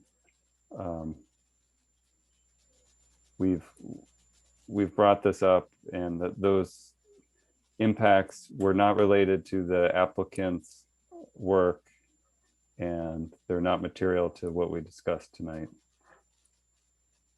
So that's where I stand on that. I'd like to move on to our item number 2, unless we have any parting words from the applicant. Nope. Just want to say thank you very much for your time, Mr. Chairman, and to all the commission members as well. Okay, thank you. Yes, thanks for the team for staying on. And we will talk again. Okay, thanks. Good night, everyone. Good night. Night. Okay, we're going to moving right along to item number 2, which is our standard dredge and fill wetland application. So this is the state DES wetland application. There's no buffer impact, so we're not doing a conditional use permit by Exeter Station LLC for 1,500 square feet of temporary impact within the Swampscott River at 53 Water Street. There's a typo in the, I'll just note in the agenda, it says 1,500 square feet acres, but it's 1,500 square feet, not acres. Thank you. Along in the Swampscott River. Is that technically the I guess it is. The Exeter. Yeah. It's technically the Exeter River. So we really struggled with this. Sorry. Yeah, This is the freshwater Exeter River still. Absolutely. Very close to the Swampscott, but we're still in the Most Exeter. Bridge, they'll call it brackish, and they'll call it tidally influenced. Again, I could speak to that when we get to it, but Okay. So 1,500 square feet. Yeah. 1,500 square feet. I guess I will turn it over to you, Sergio, to present on this. Thank you. So for the record, I'm Sergio Bonilla of Mission Wetlands and Ecological Services here on behalf of Ioka Properties. And David Cowie is here, Jay Caswell, and I think I see Christina. Excuse me, is there a way Sergio can pump up his volume? I mean, I'm difficulty hearing him. Is that better, Don? A little better. Maybe better? just be me. Yeah. No, it's not you. Sorry, It's it's- maybe the old age, but I don't hear well either. Actually, is Sergio in the same room as Andrew? No. Oh. It You have me now? Zoom is actually showing that you don't have any volume on your mic. So you might want to check which mic is attached to the Zoom. How's that, better? Still light. Better?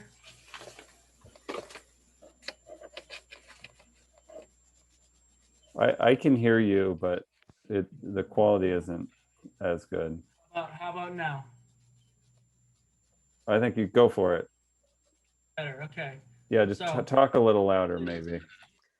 I've been accused of feedback in the past, so I'm keeping it low, but I will turn it up a little bit. Let me know how it goes. But here on, again, Sergio Bonilla of Mission Wetlands here on behalf of Ioka Properties, and Dave Cowie and Jake Caswell are here on the call, and I think I see Christina O'Brien if there are any design-related questions regarding some of the balconies. But essentially, I'm here to present the dredge and fill application with the goal of obtaining a favorable recommendation to the DES Wetlands Bureau. I've been in contact with Evan Lewis with regard to logistics, with regard to category. Obviously, it's a public water, so we have automatic major, and we are also in a priority resource area of the floodway. So essentially, some of the folks at JSN Associates have determined that there is a need to repair the concrete and brick archway piers that are located in the river. There's been some scouring over time, as you can imagine, probably associated with some of the storms that whole area has received throughout history. There are limited impacts, again, to reiterate, that are required for foot traffic, for these piers to be repaired with structural grout in kind, basically to the existing dimensions of the piers. Obviously, as you can imagine, how they were originally designed. So again, JSN has indicated that those need to be repaired, but associated with the adaptive reuse of the building, which is an iconic building, as everyone is aware, in the downtown historic district of Exeter, are several amenities that are to accommodate the residential and commercial uses associated with the adaptive reuse of the building. And those include decks at the speakeasy level, basement level deck, and on the first floor commercial building, there's going to be a 274 square foot deck over the river, approximately 28 inches off of the at 28-inch height on the building. And there are also 2 residential units on the second floor and respective third floor that are going to have some balconies. Again, these have been designed, they've been approved locally through zoning and through the planning board process with some of the legal counsel, and with Christina O'Brien at Market Square Architects. So I'm here basically to hopefully to obtain a favorable recommendation to Evan Lewis at the state. He's, like I said, we've been back and forth on what he'd like to see for logistics. I've conducted a functions and values assessment that has, with the highway methodology, but DES forms now ask you to address ecological integrity. So I've done that in the context of the New Hampshire method, and obviously all of those functions and values within the context of the watershed, the Exeter River, the Little River, anything that drains to that are all obviously high functioning functions and values. I tried to limit my observations, obviously clearly, to the immediate area, and specifically for the 1,500 square feet of temporary impacts that are required to undergo those repairs and to connect the galvanized I-beams that would support the lower level deck, and that would structurally they would be connected to the piers with pressure treated wood joists, and also with epoxy bolts. I don't know the entire structural engineering behind it. I'm sure that David and Jay are confident in JSN's assessment of what needs to be done there. But essentially, there will be a deck, basement level under the existing footprint of the Ioka Theater, as you know, that is clearly about 1,500 feet over the reference line of the river in that area. As part of the DES process, and that's probably, you know, can be attested to the volume of the memo that's been prepared for the meeting tonight, is about 103 pages. There's some repeats depending on what I've addressed. The Army Corps Appendix D checklist has a repeat for the site plans. They obviously they require a different format, and I've also submitted plans for the function value assessment. There's a couple different repeats of the photographs, but you can see some of the photographs that depict the scouring. And there are also, Christina was kind enough to get me some renderings of the building, what it might look like.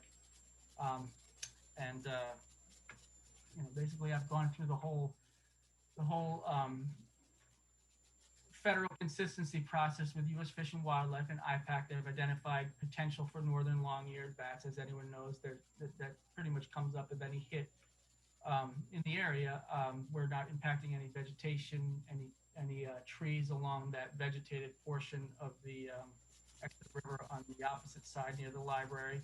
And we're not proposing any impacts to any of the herbaceous vegetation that might be located adjacent to the building, but within that vegetated island. It sort of bifurcates the river at that point. So I've done that. I've obviously had some feedback from the Natural Heritage Bureau with some of the vegetation that may or may not be located in that vegetated island. There are some records. There's some historical records, recent records that are likely associated with that vegetated island. I have also conducted NOAA with National Oceanic and Atmospheric Administration for EFH, and we've come up with short nose and Atlantic sturgeon, but that generally encompasses an area, project area. So I to that end, I anticipate concurrence from all of the from U.S. Fish and Wildlife, from NOAA/NIMS. When they get to that point, I know the Army Corps likes to go up to Concord and do a weekly review of some of the files, but they should find that information, as you can imagine from the size of the application. They should find all the information they need, and I'm sure there might be some back and forth that we'll have to address, and we'll have to maybe just, you know, potentially provide some more information. But we see this as a win-win for the community. I think it's been locally accepted, and it represents a revitalization in a you know, iconic building downtown. It's gonna bring in a lot of, you know, local businesses, and it's gonna make some of the viewing opportunities for that portion of the Exeter a little bit more realized, in the sense that people will have some views. And that's about it. I mean, we've taken into account any and all BMPs that will be necessary. Minimization of, you know, obviously avoidance of permanent impacts and minimization of any temporary impacts by way of turbidity curtains, by way of timber plywood coffer dams around the piers that will need to be essentially constructed to alleviate any potential any potential movement of some of the river stone. We will have PVC containment boxes that will hold the river stone in kind so that we can backfill properly. As you know, that portion of the riverbed is likely dynamic and sort of, you know, experiences different levels of turbulence based on what the flows are upstream. The applicants are prepared to honor any of the seasonal restrictions that might be imposed by NIMS or by the Army Corps. They've taken into account the sensitivity of the river, and they want to do the right thing as far as, again, observing those federal and state mandates for our construction seasonal restriction mandates. You know, I've taken, you know, we'll be on hand with any BMPs that might be required. There's some mention of that we put into the construction sequence for temporary sediment bags. If there's any, if we find there might be any required dewatering in those areas where repairs are needed. And we're not sure yet how deep any of the scouring goes, if it does even go beneath the grade of the riverbed in that location. But obviously they want to forecast any construction time frames, and obviously during times of no flow in that area. And, basically that's the size of it. Again, turbidity curtains around the 1,500 square foot area. There's some detail on some of the plans. Sediment bladders. Again, the elevations of the decks are shown on the plans. You know, we have submitted a copy of the application to the Exeter Swampscott Local River Advisory Committee. They have a meeting on the 25th, and if you know, they mentioned that we can come to that meeting, and that's the intention. I have also submitted, and you've seen the proof of that mailing to the Division of Historical Resources, and just received late last week a finding of no adverse impact from the SHPO, which is good. So again, at that point, I'd like to entertain any questions, but foot traffic only, no mechanized vehicles. There may be some small handheld tools that might be required, but nothing that would pose any impact of other than action from human foot traffic. Obviously, you know, one of the biggest concerns would be during, you know, as someone mentioned it earlier in the meeting, some of the alewife and the capacity of the river to provide that passage. And we in no way anticipate any impacts to passage, both upstream or downstream, for catadromous fish species. American eel has been obviously located upstream in the watershed, but we don't propose to do any work during any times where we have flowing water within our temporary impact area. So with that, I'd like to entertain any questions, and Dave and Jay could entertain or could explain any questions design related if you have them. Thank you. Thank you, Sergio. I guess, Andrew? yeah. Yeah. Sergio, I know that building's been there a while, that's for sure. Do you have a, is that, do you have a footprint of your property? Does the lot lines go out into the river, or how did they do that back then? Do you know? They do. They go out into about, and you can see. Sergio, do you have do you want to share, or I could share, I can share the a screen, plan? yeah. Yeah. Let me share my screen. Hold on. Let me find it first, and then I'll share it, reduce it, because the PDF has large size plans in the context of the 11 by 17 PDF. So let me load this up.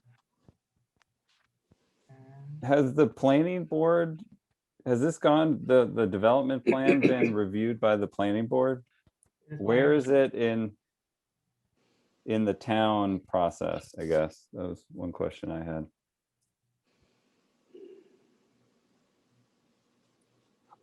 I'm trying to share my screen. Share screen.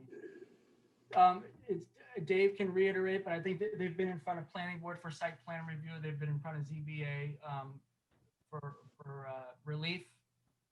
And that, can you see it now? Am I sharing properly? It's booting up. Yep. Yeah, so you have the property line that goes out into the river quite some way.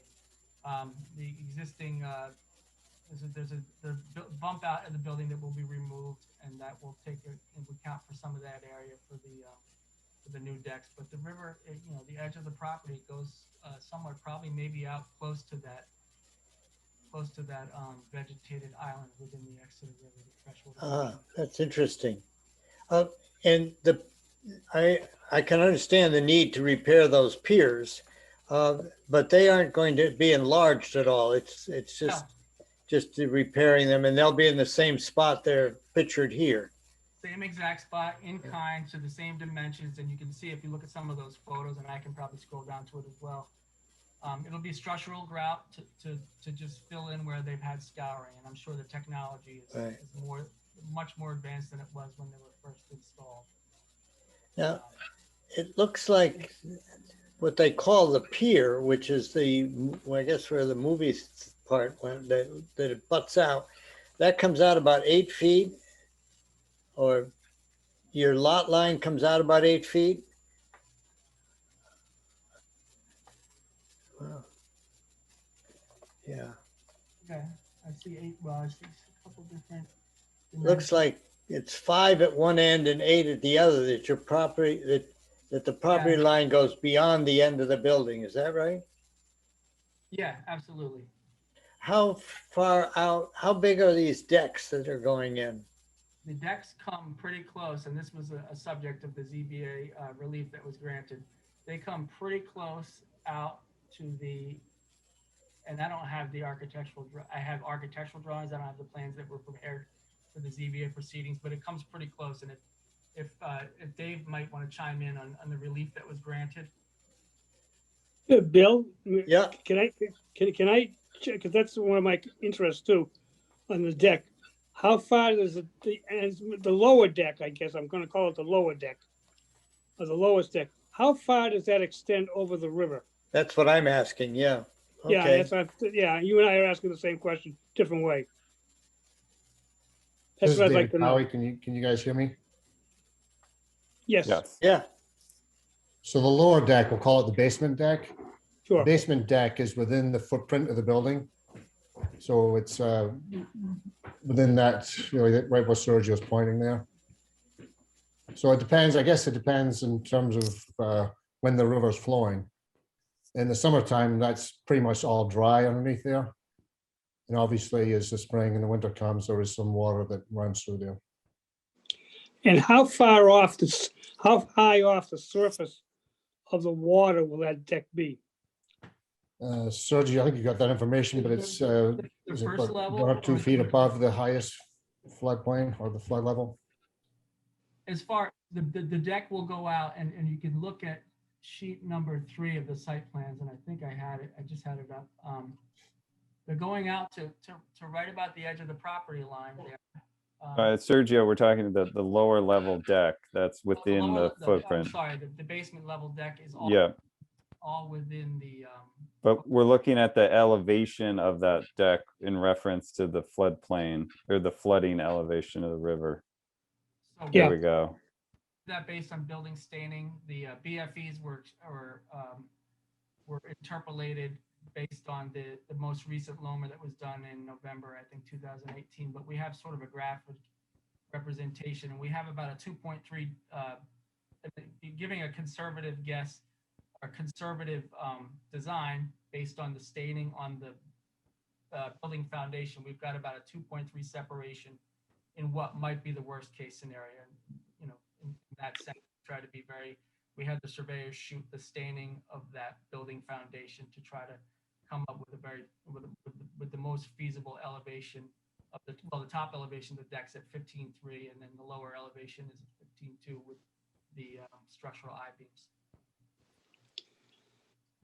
Okay, so it's at 15.2, the bottom of the deck.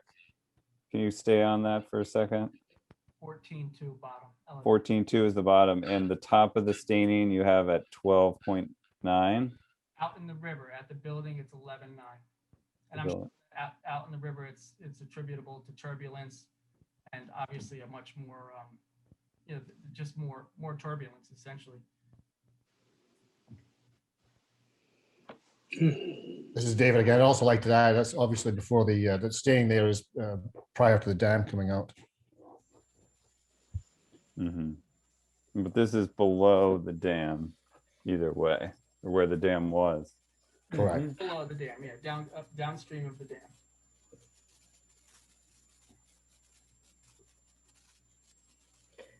And these decks will be cantilevered out. There's no support down into the river from those.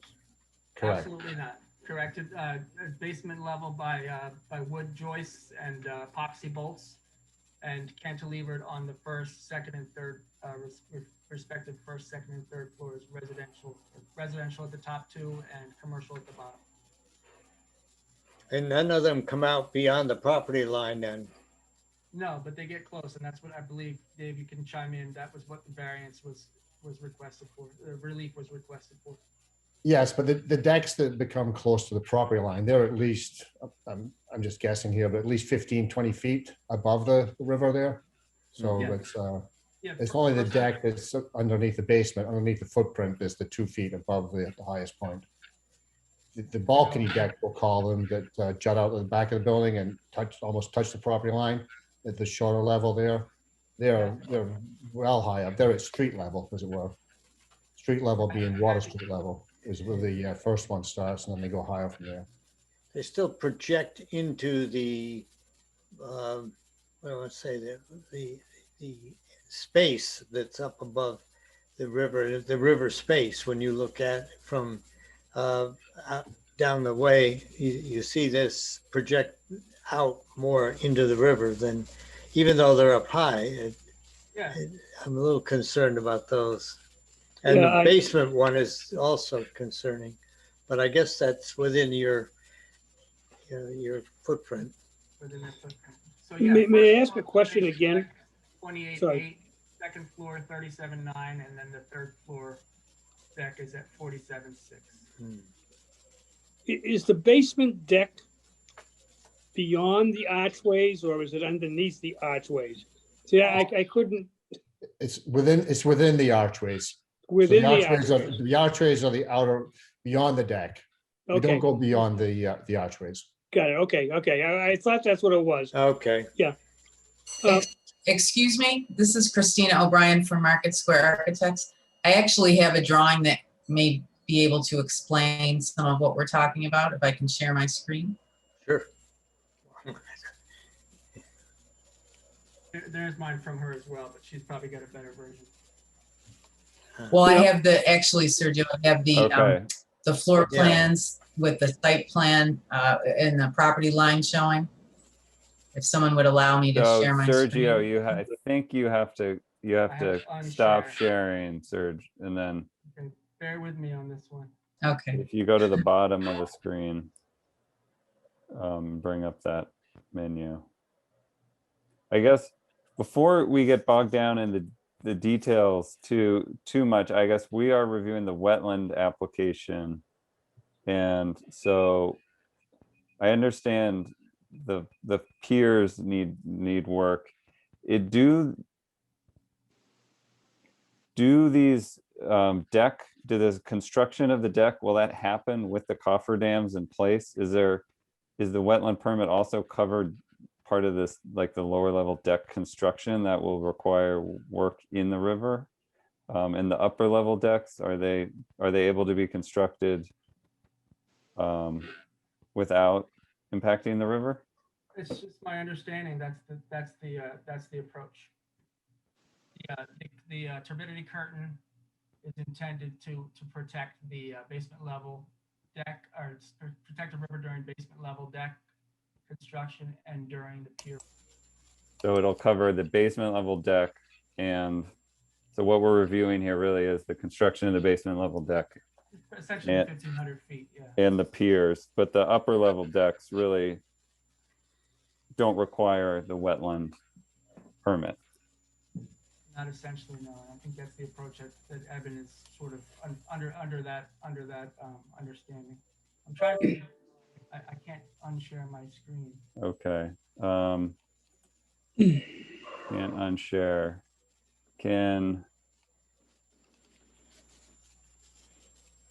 Is it possible for? Yeah, hold on. Here we go.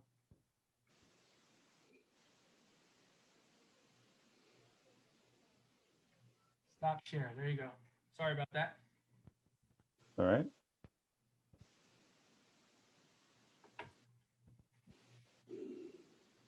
Good. There we go. Ah,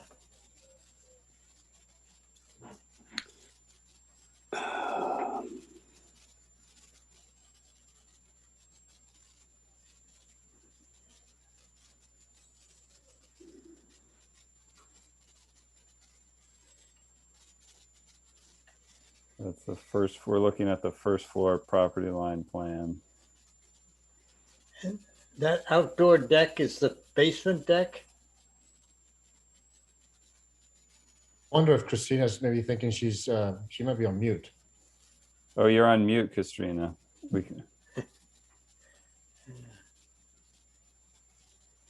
Technology. It's hard. I'm so sorry. I was describing the whole thing to you. You couldn't hear. So these are the exterior piers that we were just talking about. And this outdoor deck just goes to that very inside edge. I see. So it does not go out beyond those piers. Got it. But it's over the river. It is within the river, correct? Because these piers are within the river. Yes. Right, and so will the deck be. Correct. And the deck will be over the river. Correct. And it'll be about 28 inches above the flood elevation. That's the first floor, actually. That would be the first floor. I'm talking about the basement. I'm focusing on the outdoor, the basement deck, the one closest, lowest to the river. How do we accommodate light penetration into the river, into the vegetation? I mean, we're blocking. We're going to lose light transmission into the water by putting a deck over there, which could be detrimental to the aquatics. And we talked about that with anybody from DES or Fish and Game or NOAA. That has not come up yet, but it might come up from Natural Heritage Bureau. I just responded to a request for the architectural drawings and for the visual rendering. Mhm. I don't, there's, under that, in the area underneath the building is all riverbed stone. There's one shrub coming out of one of the northeasterly, I think it's the southerly pier, and I think it's either a pussy willow or it could even be Yeah, I'm not talking about the bank shrubs or the bank vegetation, but it's the vegetation. It's actually the river itself. The river bottom itself gets vegetated. Don, this is David Cowie. That portion of the river that flows underneath the piers there, that is pretty much just river rock. There is little to no vegetation under there whatsoever. And there is also there is an existing ceiling in that space. So there is the light is already shielded from that existing ceiling that is in that area where the deck's going. But you still today without the deck, you still get some light penetration. You'll get absolutely no light penetration with the deck at that low level. That's my opinion, my estimation. And also, I mean, how does that in high flow or spring flow or whatever flow, when we have runs of river herring, alewives, and American eels, is that going to, I don't know how that, I want to see what the impact would be on that during those flows. Because that's your area that, the fish run up. And they could move underneath that area now. It's just going to impact that. I think these are questions that I'm not prepared to answer, but I think Fish and Game needs to weigh in very heavily on this, if they haven't already. I agree, and I think we're we've got quite a bit more time under their review, and I'm sure that'll be part of the correspondence back and forth. Good. We don't. I'm sure they will. Yeah. I don't foresee an impact to the passivity of that portion of the river to pass the anadromous fishes. It's the deck is cited to be located 2.3 above probably the most conservative river elevation. onto the I think if a design issue came in, you know, David and Jay could maybe, you know, I'm not sure if they would consider, you know, different slatting associated with the decking. If that comes up in the state review or with NOAA or with NIMS, that it'll have to be addressed. Kristen Murphy? Sergio, you started in the intro to describe this, but I'm wondering if you could elaborate. So when we evaluated the dam removal project, it was discussed that the Squamscott River goes up to Great Dam. Now that the dam has been removed, it appears from this discussion that the Exeter River goes all the way down to Spring Bridge. So I'm a little bit confused about that, and I'd love some clarification. And then the other question I had for you was, oftentimes when there are projects in tidal areas, they're under the new regs, there's a tidal coastal project worksheet that looks at sea level rise and storm surge, and I did not find it in the application, and so I'm curious if it's related to that Exeter River, Squamscott River discussion. It is, and there's been, you know, the river system as a whole is the Squamscott Exeter River. The tidal influence does not extend beyond Spring Bridge, and this is one of the things I confirmed with NHDES because of the coastal vulnerability assessment that would otherwise have to be included in the application if it was tidally influenced. Does that answer your question? I sort of confirmed that with Evan, even for my own project team, because that, you know, it's another, you know, you got 102 pages now, you'd have 125 if we had to do that based on some of the different scenarios they give for sea level rise and flooding in the FEMA flood zone areas. Understood. I just know when I pull up the wetland permit planning tool, it shows that area as tidal marsh. And so I guess I'd just like a little bit more explanation. Is it just that? So that's exactly that's why I saw that in the WPP tool as well. And that's why I had to confirm that with Evan.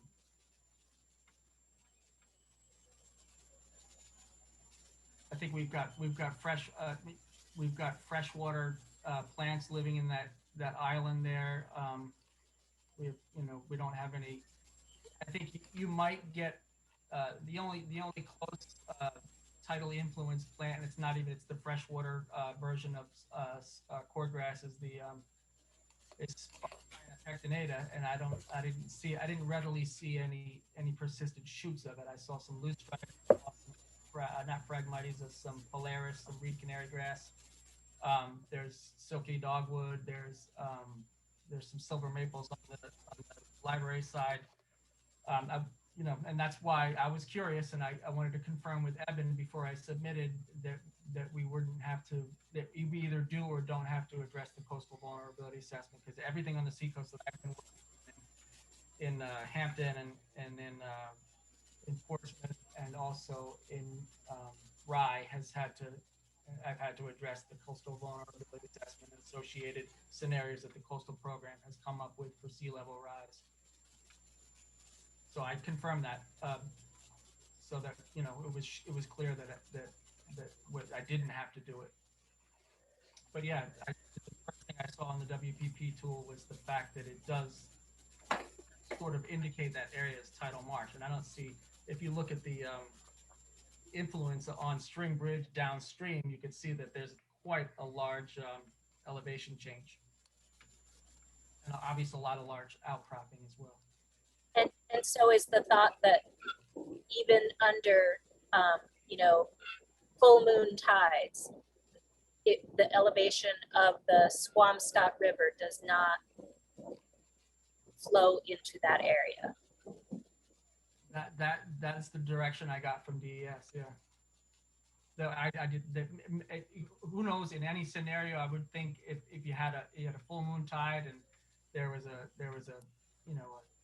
100-year storm or a 10-year storm, that might be a possibility.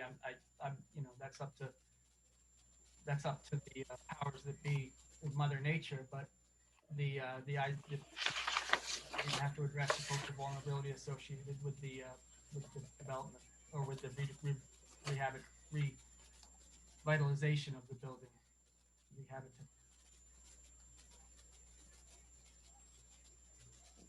But that was definitely, obviously, it was a good question you asked, because that was the first thing that came up to mind to me, especially when I saw some of the depictions on the for planning purposes. So I tried to check off that box, and that's what I got from Evan. And then in terms of the freshwater flooding, are there additional requirements for FEMA? Well, based on base flood. I mean, I'm not a hydrogeologist, but base flood elevations that were done associated with the recent Loma, it's a regulated floodway, and that's why I'm in a priority resource area. Obviously, it's well anchored, and there's not much of a floodplain. There's no floodplain in that area until you get way up above towards probably the Gilman Street and Phillips Exeter area of the river. I'm sure when Army Corps does their review at the state up in Concord, that might be a question I need to address, and I would certainly keep the town apprised of anything that comes up to that end.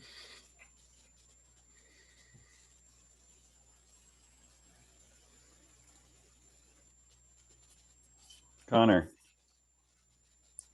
If we're okay to switch gears here, I just had a quick construction question. It sounded like you guys didn't know how deep you guys were going to have to hand dig those columns. I'm wondering what the schedule would look like, as far as I'm assuming we're going to have to be dewatering this entire time. Well, we've got provisions in there for sediment bladders.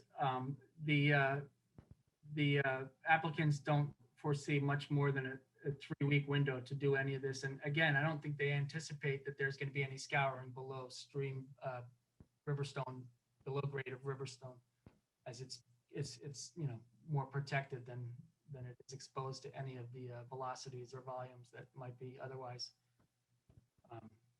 subjected to. But I think we've got on there about a 3-week window, and they're going to forecast any sort of storm events, forecast out areas. Yeah, is this work looking to be done this summer, this construction season? This is David. Yes, it is. Yeah, the summer is the target. Okay. Yeah, I mean, in drought years, there's been 2016 when the dam was removed, there was zero flow situations for several periods, and even last year during the drought, there was periods of very, very low to no flow in that section of the river. That would obviously be ideal for this type of work. Exactly, yes. Is there any way the deck could be about raised? the work? I'm sorry, I wanted to comment that typically, because this is a fish passageway, DES and Fish and Game will determine when they can actually work in the river along the piers. It'll be based on it has to be on low flow. It'll be based on the spawning runs. Mm-hmm. So usually the state will take care of that, which they did when we worked on the piers on Spring Bridge. Same thing, but even more so here because of only a certain time that you can actually do the work because of the fish runs. So it probably will be late in the summer. I think Dave there and will Jay be a are window. prepared to honor those seasonal restrictions. Yeah, obviously now is not the time. Okay, thanks, Don. That was good. Yeah, or the timing of this. And addressing your earlier question, all of the town boards that we've been in front have approved. So the ZBA, the planning board, and we've also had to sign off from the select board in terms of the tax abatement. So we've been in front of all the boards, with the exceptions of yourself, the commission here. Okay. The elevation of the lower deck seems like the most concerning part of this in relation to that lower deck, in relation to the flooding. Is there is it at, where you walk out and you're at the deck Exactly, level? yes, So you could yes. not raise this deck up any further without altering the interior height or having a step up to the deck, or? That's absolutely correct. Yes, it matches up with the interior of the basement there. And what's the height, the ceiling height in that space? Is it? It's more restricted because of the arches. So the arches are pretty low there. So if you go up, then you're pretty much you'd be looking above the arches instead of under the arches. If you can picture that. Yeah. You're out on the deck. So you'd be like Exactly. this. Yeah. Exactly. Yes. Okay. That doesn't sound as ideal. No, but obviously we're concerned about, given climate change and, heavy precipitation events that we do see some record flows in the river that could impact. It's hard to predict, but. Have you mentioned, maybe you already did, what the purpose of that deck will be, how you'll use it for the building? Yes, our purpose is that the basement would be a restaurant, and the Wow. deck would be the access to the restaurant. Other than that, it's a pretty dark basement down there. So it'll be windows at the front onto the river, and then you'll be able to access the decks from the restaurant. Can't fish from there, huh? We could. Fortunately not. Well, to me, it seems like a neat design. I personally would be curious to walk out on that deck. But that's not what we're here for. It'll So, definitely increase the viewing opportunities, and if you put it in context of the function and value assessment, one of the highway methodology values is viewing opportunities and nature enjoyment. And again, it's a great way for adaptive reuse of that iconic building, and it's going to provide some aesthetic value to the tenants.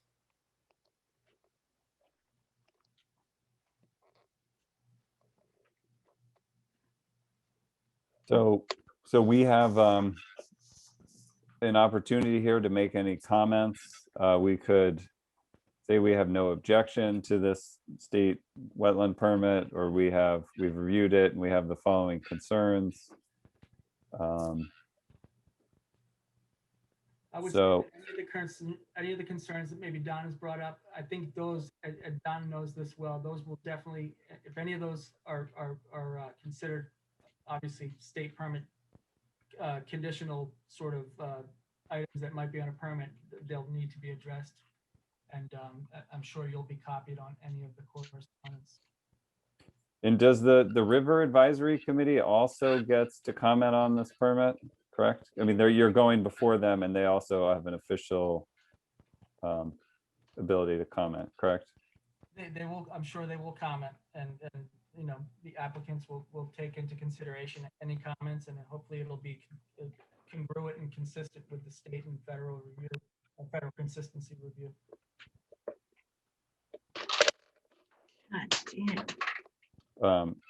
I know Don sits on this committee and the Rivers Committee. So Don, do you have a Yes, comment? I think as Sergio said, I think they're scheduled to appear before the Exeter Squamish River Local Advisory Committee. Is it May 25th? 25th, that's right, Don, absolutely. 25th. And the River Advisory Committee is it's a river advisory committee. It has no regulatory power. So all it will do is review, and it'll review what's been discussed tonight too. It also takes into consideration what local conservation commissions had to say. So it'll make a review, have a discussion, and make a recommendation. Basically, all it is a recommendation to the state. It's recommendations only. Yeah, I've been in touch with her, and I've sent her some documents via. Yep. Teresa Walker. Yeah, with Teresa. Yeah, it's on our agenda. I've seen it. Correspondence. Yeah. Okay. Any other comments? I think it's an exciting project for the town.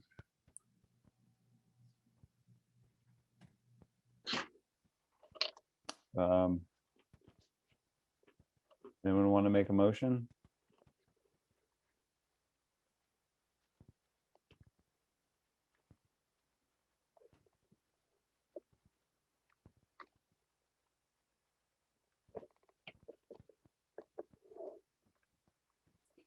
Echo and reiterate again, obviously the applicants want to do what's right for the town, and seeking full state and federal review would entertain that you move to provide a favorable recommendation to that end.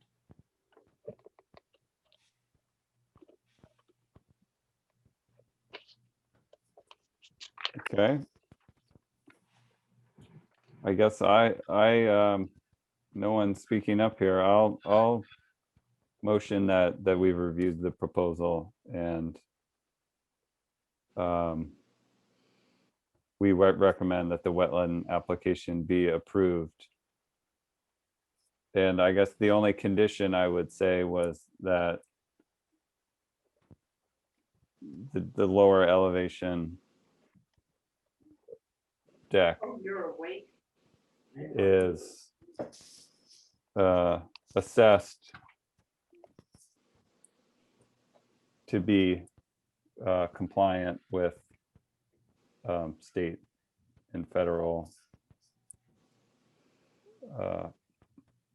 regulations. Although, I mean, I don't know if that actually makes sense as a condition for us, because they'll have to comply with their own regulations. It's gonna have to be by Yeah.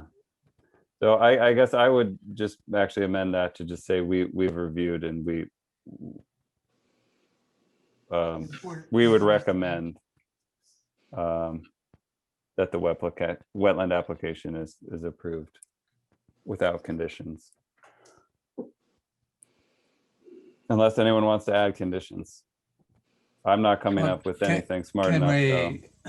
Can we add a concern as opposed to condition? I'm concerned about the same lower deck, and I understand the windows would give you a view of the river.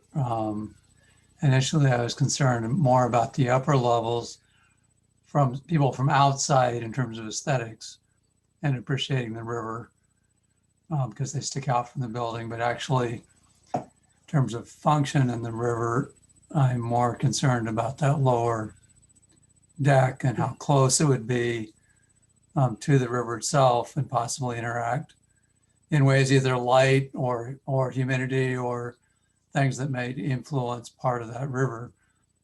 And certainly windows would give you a visual, and I appreciate that view for those inside. But then there's the people walking by there every day, which have a visual aesthetic component, appreciating the river that may distract from it. So that's kind of the flip side of that. And so my concern, I guess, it'd still be with that in terms of function and wetland, that lower deck in particular. And I don't know if we can put that in as a concern as opposed to a condition. Let's do it. We have control. Yeah, to reiterate, I think that would be caught at the state and federal level. And if you and I would probably reflect, if I can share my screen again, you can get a pretty good visual with what it might look like, what it would look like, and I can if I can share my screen. Christina, yeah, you have the ability to do it now because no one's sharing. Christina provided a great visual rendering that sort of pulled it all together, and I kind of sort of batted down her neck at the last minute before the week of the 20th when I submitted, just to get a better visual rendering that might help people like Carlos and maybe Don to see what it would look like. So let me share screen, and here we are. I got a lot of things up here.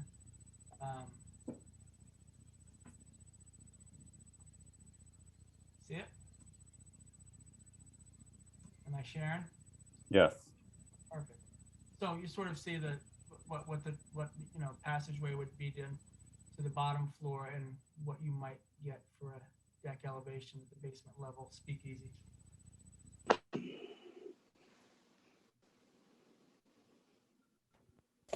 Yeah, this rendering is neat and helpful.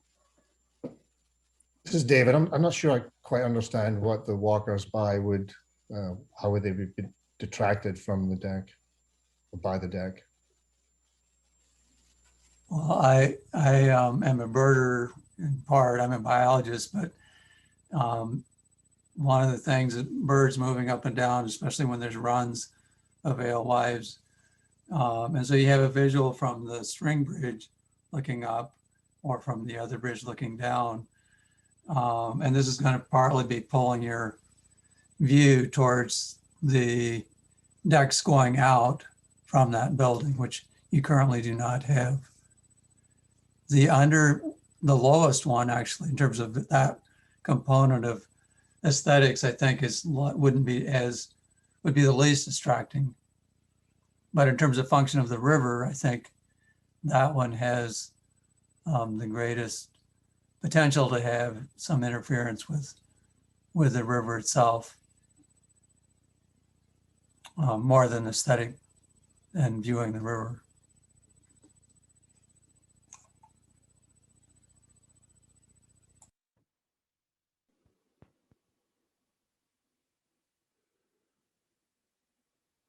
Yeah, just to follow up on Carlos's thing, that building already projects out into the river quite far, and the upper decks just make it seem that much bigger out. There is a bump out currently there that is not obviously shown in this picture because it's the final condition. But there is a bump out right now, so it is not a flat wall. I think they consider that, and Dave, correct me if I'm wrong, the backstage area. You see it right there. I think it accounted for Right. how much square feet.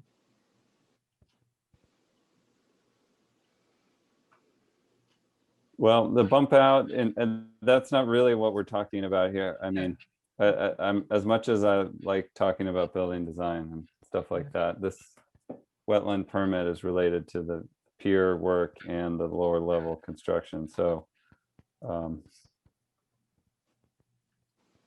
guess I'd like to focus on that. I made a motion to approve that we would recommend.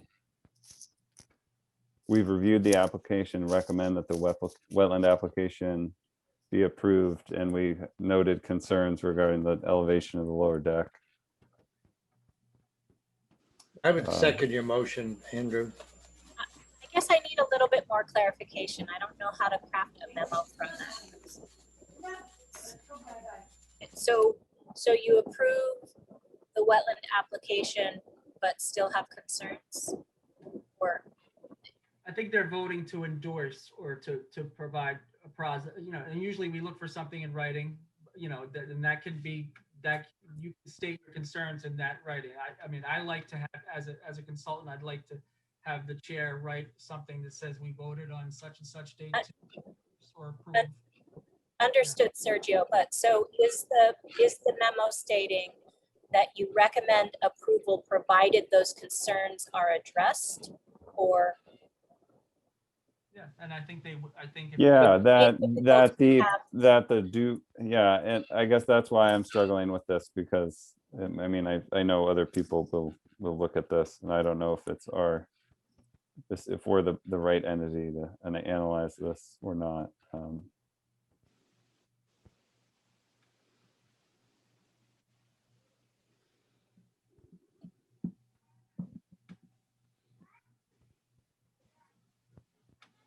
I guess I would say you are. I mean, that's why. Yeah. Why you're advisory to the state. You might not be the right entity to devise the solution, but I would just say if that's your intent of describing the concerns, I would hope that the intent is that those be addressed through review by Fish and Game or something along those lines. I don't want to put words in your mouth, but I think due process will prove that, you know, any concerns that you have will be heard by the state and the feds. So I would- Don, do you want to weigh in on this topic of the elevation? In terms of your motion, Yeah. no. No, No. I'm ready to vote on a motion one way or the other, Okay. in my own mind.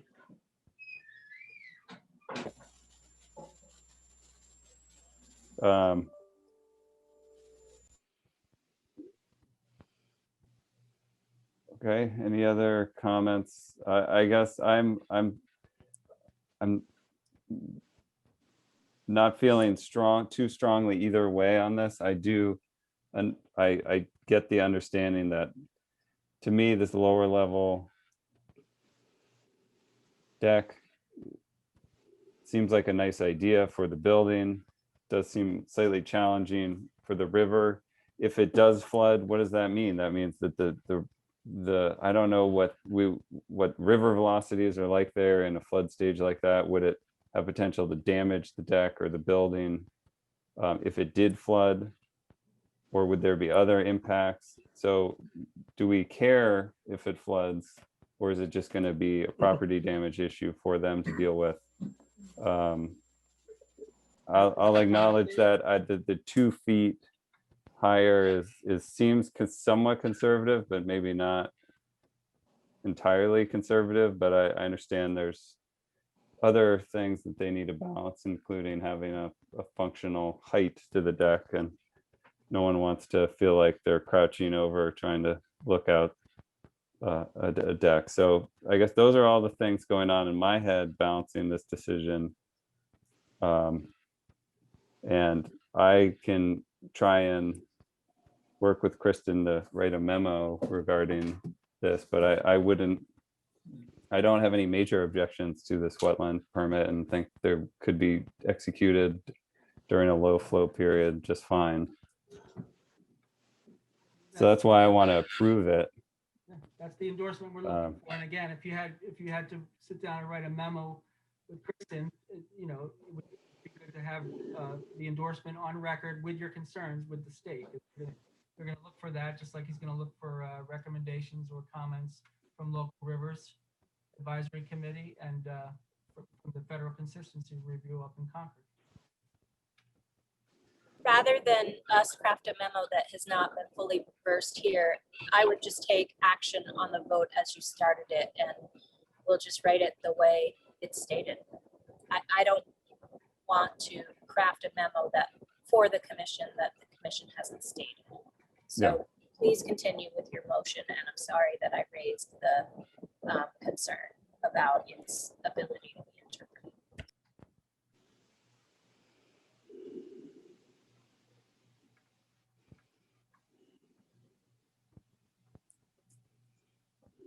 Okay.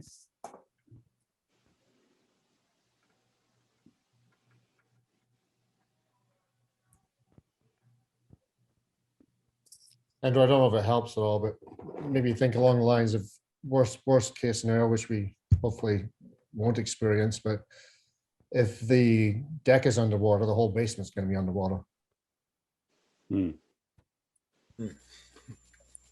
Okay.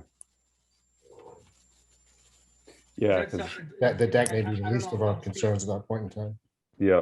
I don't know if I'm speaking out of turn, but is that something you've had to deal with for insurance, Dave and Jay?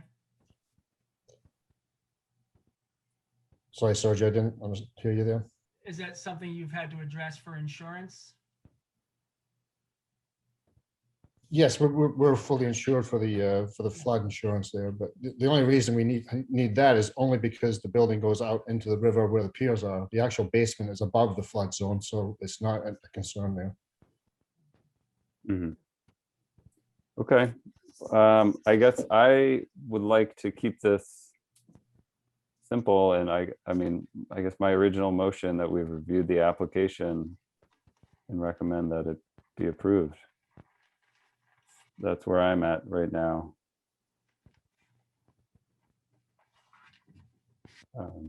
I just like reassurance that that basement level is not going to harm the river at all. But I don't think it will. But and I guess that'll be weighed in anyway. And so I'll second your motion as you just stated it. We'll let it go at that. Love you. Good night. Sorry. Bedtime. Okay, yeah, I Okay, get so we have that. a motion and a second. Shall I call for the vote? Yep, Drew, yes. Carlos, Yes. Trevor,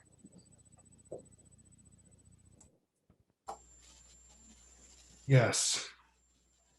Connor, Yes. Bill, Yes.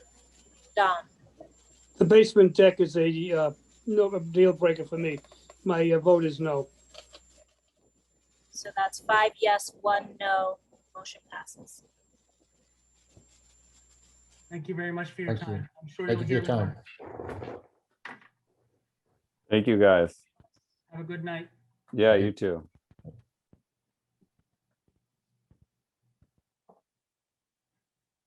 Okay, do we need a stretch break? I may need more than a stretch break. It's getting Yeah. late and I've got, if I don't get any sleep and stuff, I'm in trouble. Okay, So I don't know how much longer I'll be able to hang on. That's all I'm saying. okay, yeah, how are we doing? We have some more to go. Let's keep going. We'll see where we get. This next one is interesting. I believe we have Todd Johnson. There he is. No, this is.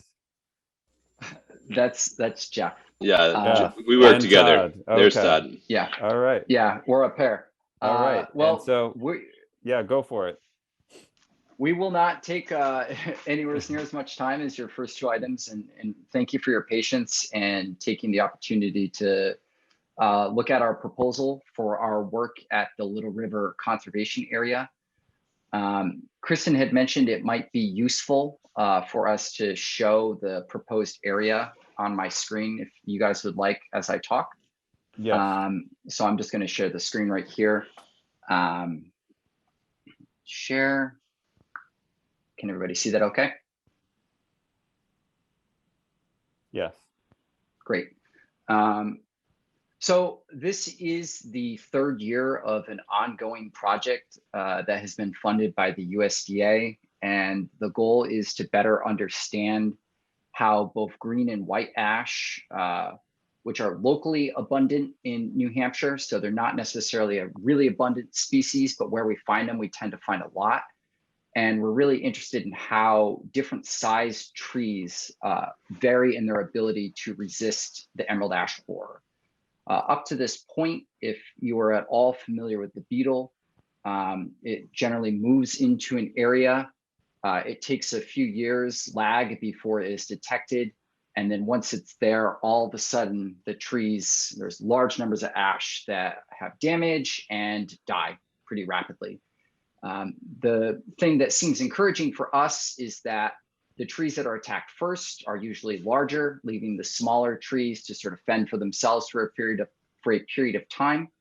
And it appears that not only are these larger trees getting attacked necessarily just because they're the first target, but some of the smaller trees might actually be able to resist the beetle a little more than the larger trees. And so we're trying to basically get to the bottom of that. We have 2 years of data. We've been working in different sites throughout New Hampshire. This year, we're sort of cutting it a little bit close. The beetle has been moving really rapidly throughout the state, and that has left a lot of really good areas that would have been great and really suitable in the past, completely unusable because all the trees are dead or they're too infested for our work. But our work is proposing to use trees in the Little River Conservation Area where we identified a number of suitable white ash. The white ash are the little green trees that you see right there. And that purple boundary polygon is the boundaries of the Little River Conservation Area that was provided to me by Kristen Murphy, the natural resources planner for the town of Exeter, basically showing that the trees that we have marked are all on the public lands, because we understand that the property does have a number of easements. Can you zoom out a little bit just to, I'm not actually 100% certain where this is in Little River. Oh no, this is an image. You can't zoom out. I'm sorry. I mean, I could pull it up into Google Earth and drop the polygon back in if that would be helpful. But basically what you're looking at right there is there's a trail called Pete's Path, which starts on Garrison Lane, which is sort of a residential entryway into the property. And these trees are all sort of bunched within, I would say, about a half mile of that entryway, where there's a good amount of well-drained soil. Would you like me to? Can you just mark where Pete's Path? Can you take your mouse and run Sure. where? Can you see my mouse right now? Yes.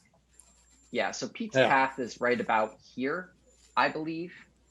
It's sort of, it doesn't necessarily follow that this opening here, but it's right around here. That's the gas line. That's the, where's Garrison Lane?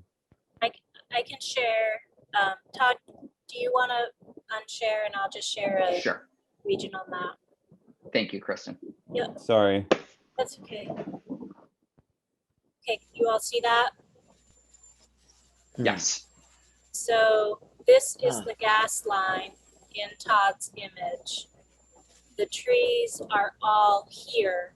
Pete's Path, as you know, comes up this way and then heads down. Got it.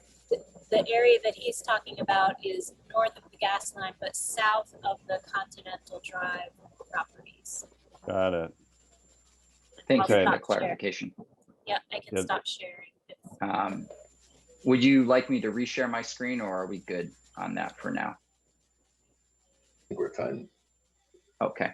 So yeah, so in our proposal, basically we are proposing to use 68 trees that are white ash, 44 of which we will artificially infest with the emerald ash borer, and then at the end of the study, cut them down.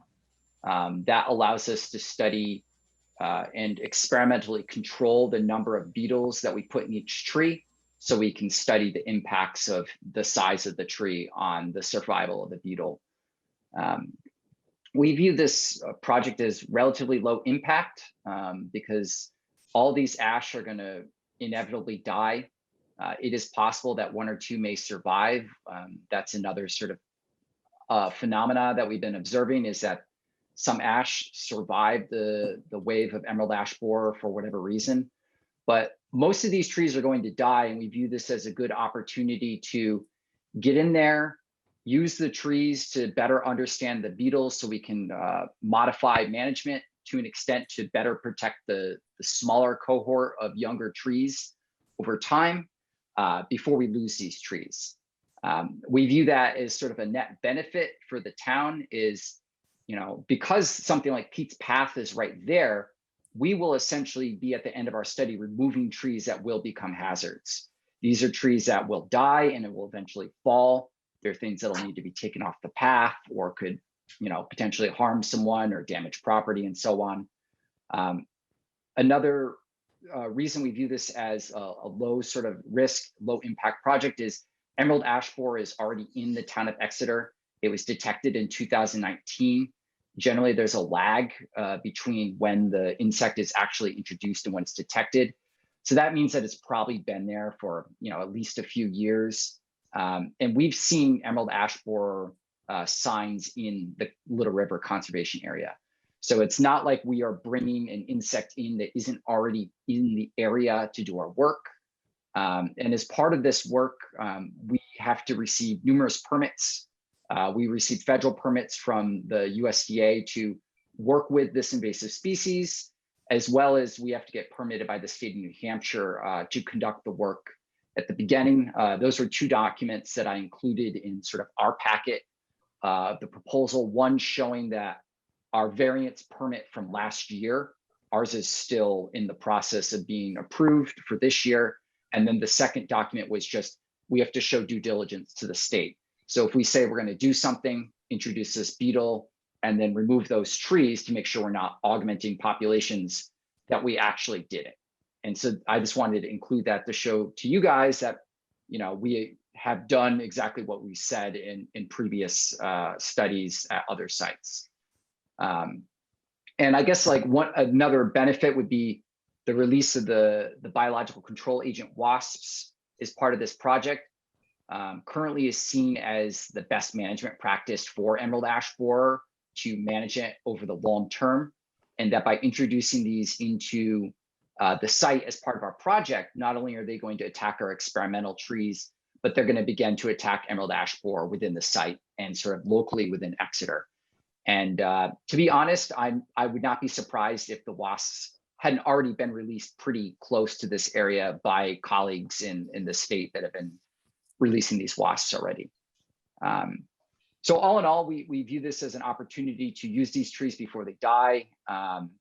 And we're happy to do whatever Town of Exeter would request in terms of, assuming this went forward, you know, after we cut the trees down, we usually leave the wood on the property, but we've been really happy to do whatever folks would like to move it into one area or not, and so on, to make sure that we're not sort of making the property look not aesthetically pleasing or anything like that, or, you know, attracting rodents or something to a pile.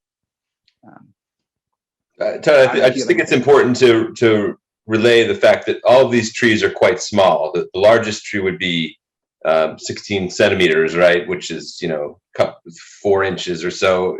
I guess a bit more than that, but 8 inches, less than that, 7 inches. And then the smallest one would be, you know, about 2 inches. So these are small trees. You know, the number of trees that we intend to take, 44, you probably won't even really notice their absence in any case. So, you know, it sounds like a large number, but if you're thinking about big, large trees, that's not what we're talking about here. Yeah, there's a considerable number of white ash on the property, and sort of prior to, you know, writing the proposal, we did a pretty thorough scouting, and just that grouping right there only represents, that's not all the ash. Those are just the ash that fit our experimental criteria, which Jeff mentioned are, you know, rather small trees. Okay. I may have missed this, but when would you start doing this, introducing these? Well, by our timeline, we generally receive eggs of emerald ash borer from the rearing facility the first week of June. And so we would ideally be starting our project in a couple weeks here. Unfortunately, we're tied to the biology of the organism. So naturally, the emerald ash borer in New Hampshire would be where the natural populations are. They would be emerging out of trees in late May, early June. And so we try to introduce our beetles at the same time to sort of correlate with what would normally be going on in the environment. And when would you be taking the trees down? The trees come down in October, and it's important for me to note that the beetle itself requires a year to develop. And so when we put these eggs on the trees, they hatch within a couple weeks, they develop throughout the summer, and then they would normally sort of go through a period of diapause, which is basically insect hibernation throughout the winter, and would emerge the following year. But we basically cut their life cycle in half, and we remove the trees in October. That way there's no accidental escape of these insects into the environment. And when we take the trees down, we scrape the bark and we remove every single beetle that we introduce to the tree. And when we remove them, they're larvae. They don't have legs and they don't have wings, and they can't survive outside the tree. So even if like we were removing them and putting them in alcohol, which we do to kill them and then look at them in the lab, even if one got dropped onto the ground, it would likely be found by a bird. These things can't crawl around or find their way back into the tree or anything like that. I hope that addresses your question and concern, perhaps. I guess my concern would be that in normal times, we'd have probably the emerald ash borer in there, and over time, trees would die, maybe over 5-6 years. We're going to see all these trees removed in 6 months, which would be a little more noticeable than having them die over the course of 5 or 6 years. Well, the thing that I would say to that is that one of the common management techniques for invasive wood-boring beetles is to remove substrate. So if you're dealing with the Asian longhorn beetle, which we don't have here in New Hampshire, thankfully, they just sort of clear cut every potential host that the insect can feed in. And that's one thing that they do with emerald ash borer, is that if we remove these trees earlier, we're actually going to slow down the growth of the population, because we're removing a whole group of trees that they normally would have attacked and continued to infest year after year after year. And then you can end up with hundreds of beetles in some of these larger trees, you know, after a couple of years, and then they go on and, you know, attack everything else in the area. So it's possible that we are actually slowing the growth of the populations by removing these trees in a sense, because then they don't have as many places to feed. As well as introducing the parasitoids in higher numbers than would typically be done, so that it actually could have positive effects on the populations in these sites. I don't know, Todd. I believe it's actually, first of all, I'd like to say apologies for bringing this to you so late. We've been tracking the edge of this infestation, and it kind of moved a bit further than we'd expected this year. So that's why we're kind of scrambling a little bit late in the game. We would have liked to have brought this to you in March or even earlier than that. But we do have before and after photos from the Durham site, Doe Farm, and other sites where you could actually, you know, see visually what it looks like if you'd like to. I mean, we wouldn't be able to produce those this second, I don't think, but I don't think you'd find that it's a striking difference between before and after. You know, taking small trees out, there's still an intact canopy. You know, it's really, you know, you might see the stumps if you happen to be walking through the, you know, kind of bushwhacking off the trail, but it's not a really noticeable difference. I'll look to Carlos, for our resident biologist, for any questions or opinions. Yeah, well, I'm excited that the area can be used for some research. A little bit more hesitant once I learned some of the methodology in terms of removal impact. I know they are present, and I know to understand them and try to figure out how they're working and how they might be better controlled.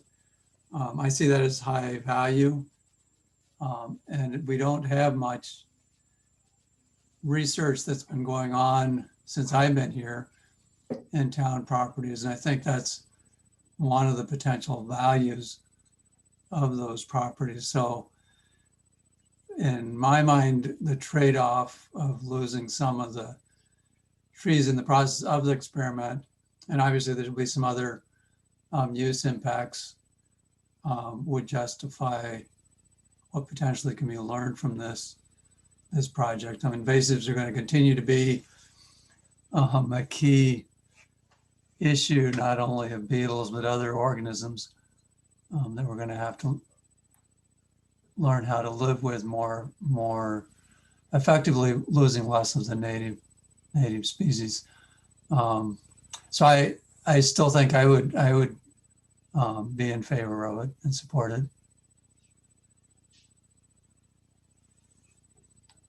Is anyone opposed?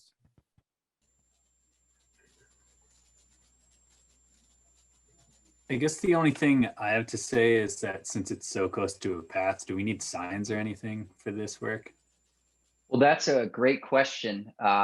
Since working at Doe Farm last year, which actually, again, in our packet of materials I sent, is we included all of the places that we worked. But since working at Doe Farm, because that's such a highly trafficked area, we basically just laminated signs, which if you don't mind, may I share my screen again and I'll show you guys the sign? Sure. So let me share my screen here. We'll go back to the PowerPoint. Just gotta figure out where it is here. sorry, I wasn't sure how much information we would need, so I have all the stuff. This is the sign that we have been stapling to trees, basically.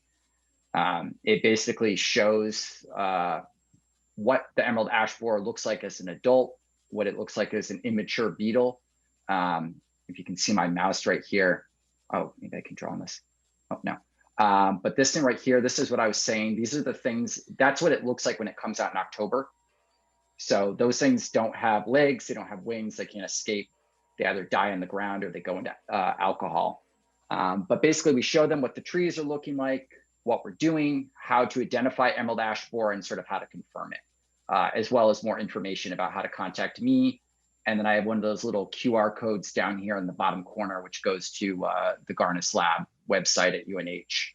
So people should be able to, if there's a question, they can find us. We had a lot of great conversations at Doe Farm last year, socially distanced, of course, with people, asking what we were doing and so on. And it seemed like a great opportunity to connect with the community about here's research that's actually going on at UNH, it's actually going on here, and I think people appreciated having the opportunity to see those signs, to see us, to ask questions and sort of learn a little bit as well. So that was a great outreach opportunity for us. I'm going to stop sharing if you guys are set with that, or I'll just leave it up.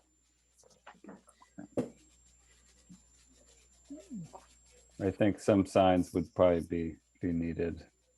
There are some trail users in that area. I think more and more that the trail off of Garrison Lane and Pete's Way and all that does see some use. And there's some mountain biking trails that actually might cut through that study area that aren't the Pete's Way trail. Pete's Way is actually further west of the main study area, but there's some other trails in those woods that I know mountain bikers occasionally use. Yeah, so we're really cognizant of people when we're out there. And whenever we cut trees or anything like that, we always have people watching the trails and so on. But honestly, I think a lot of our marked trails a lot of our marked trees are actually off the trail.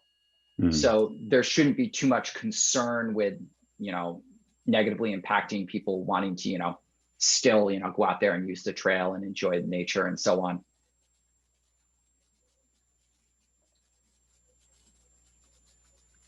Okay. So I guess I would say, does anyone want to have a motion? I'm all motioned out after that last one. I could make the motion that I would approve of them. Kristen? Of the ash borer. I just wanted to raise that I do see there are members of the public here. Oh. Want to Any public comment? No one's raised their hand. If you raise your hand. Okay, sorry, Carlos. No, I was just going to say I would approve. I think that last part for me ties in with another component, which is education. And it looks like that has been implemented. Anything that connects research to education and people learning about research projects, I think is of value. So that actually would be a plus for my view of it. And I'd be ready to make a motion. Although the motions are, we haven't talked about the deed.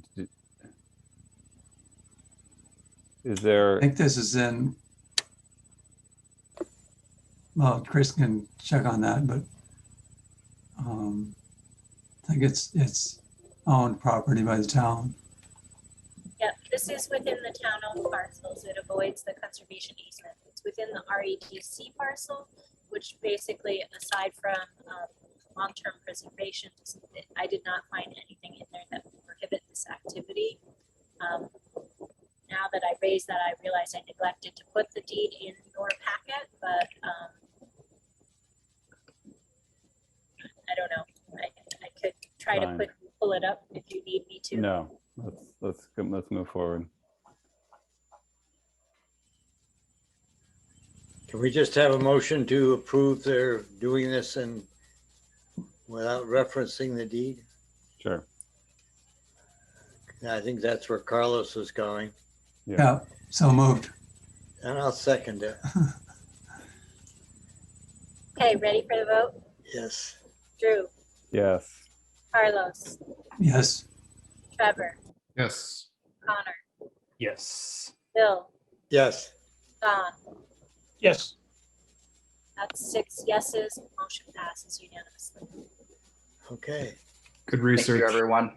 Thank you very much. We Appreciate it. definitely appreciate your time tonight.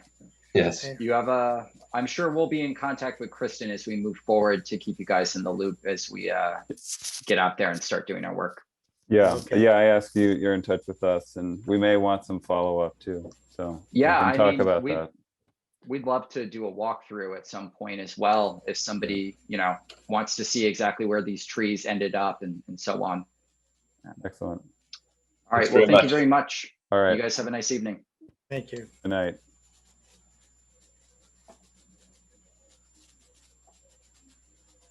Okay. Moving right along. Item 4, do we have any more research requests in us? Or are we, after 10 o'clock, do we can't handle research requests? About to turn into a pumpkin.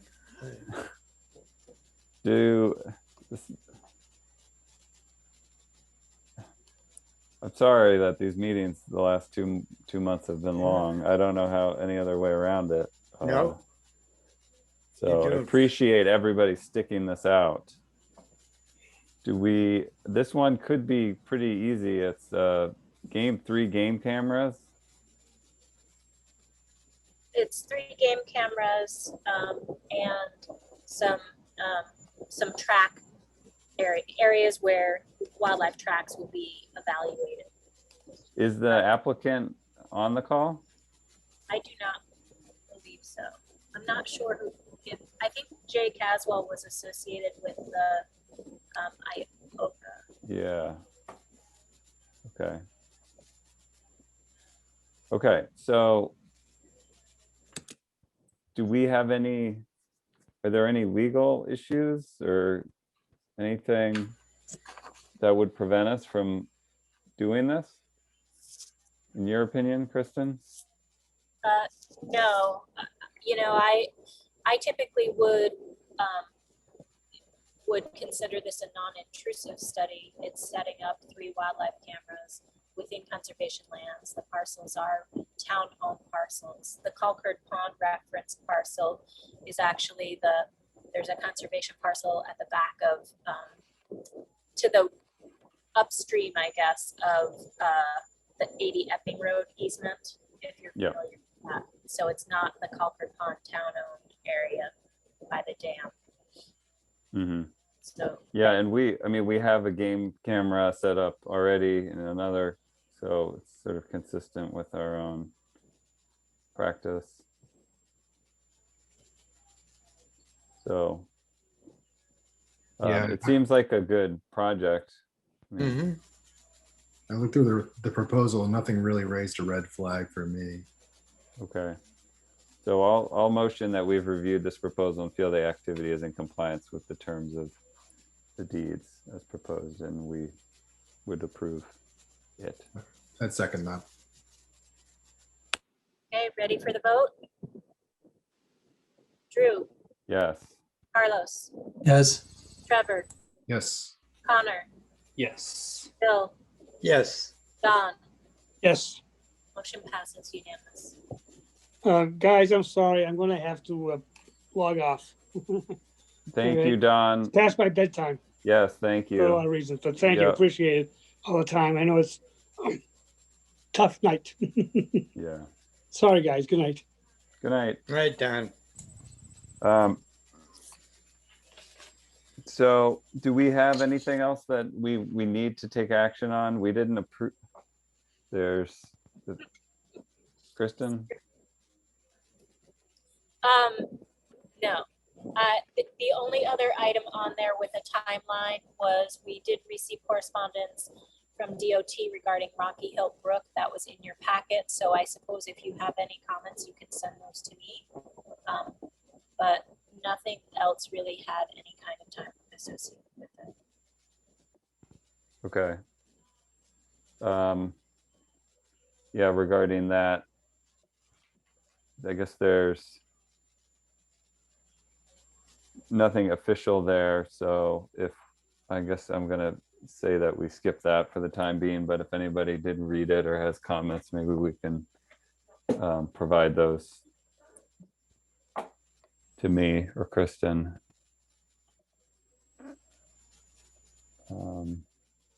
Was there a tree committee update or any other business we want to talk about tonight? Quickly. Just by a quick overview, the tree committee is working on a town ordinance and hope to be able to present a draft to you at the next meeting. Cool. Cool. Very cool.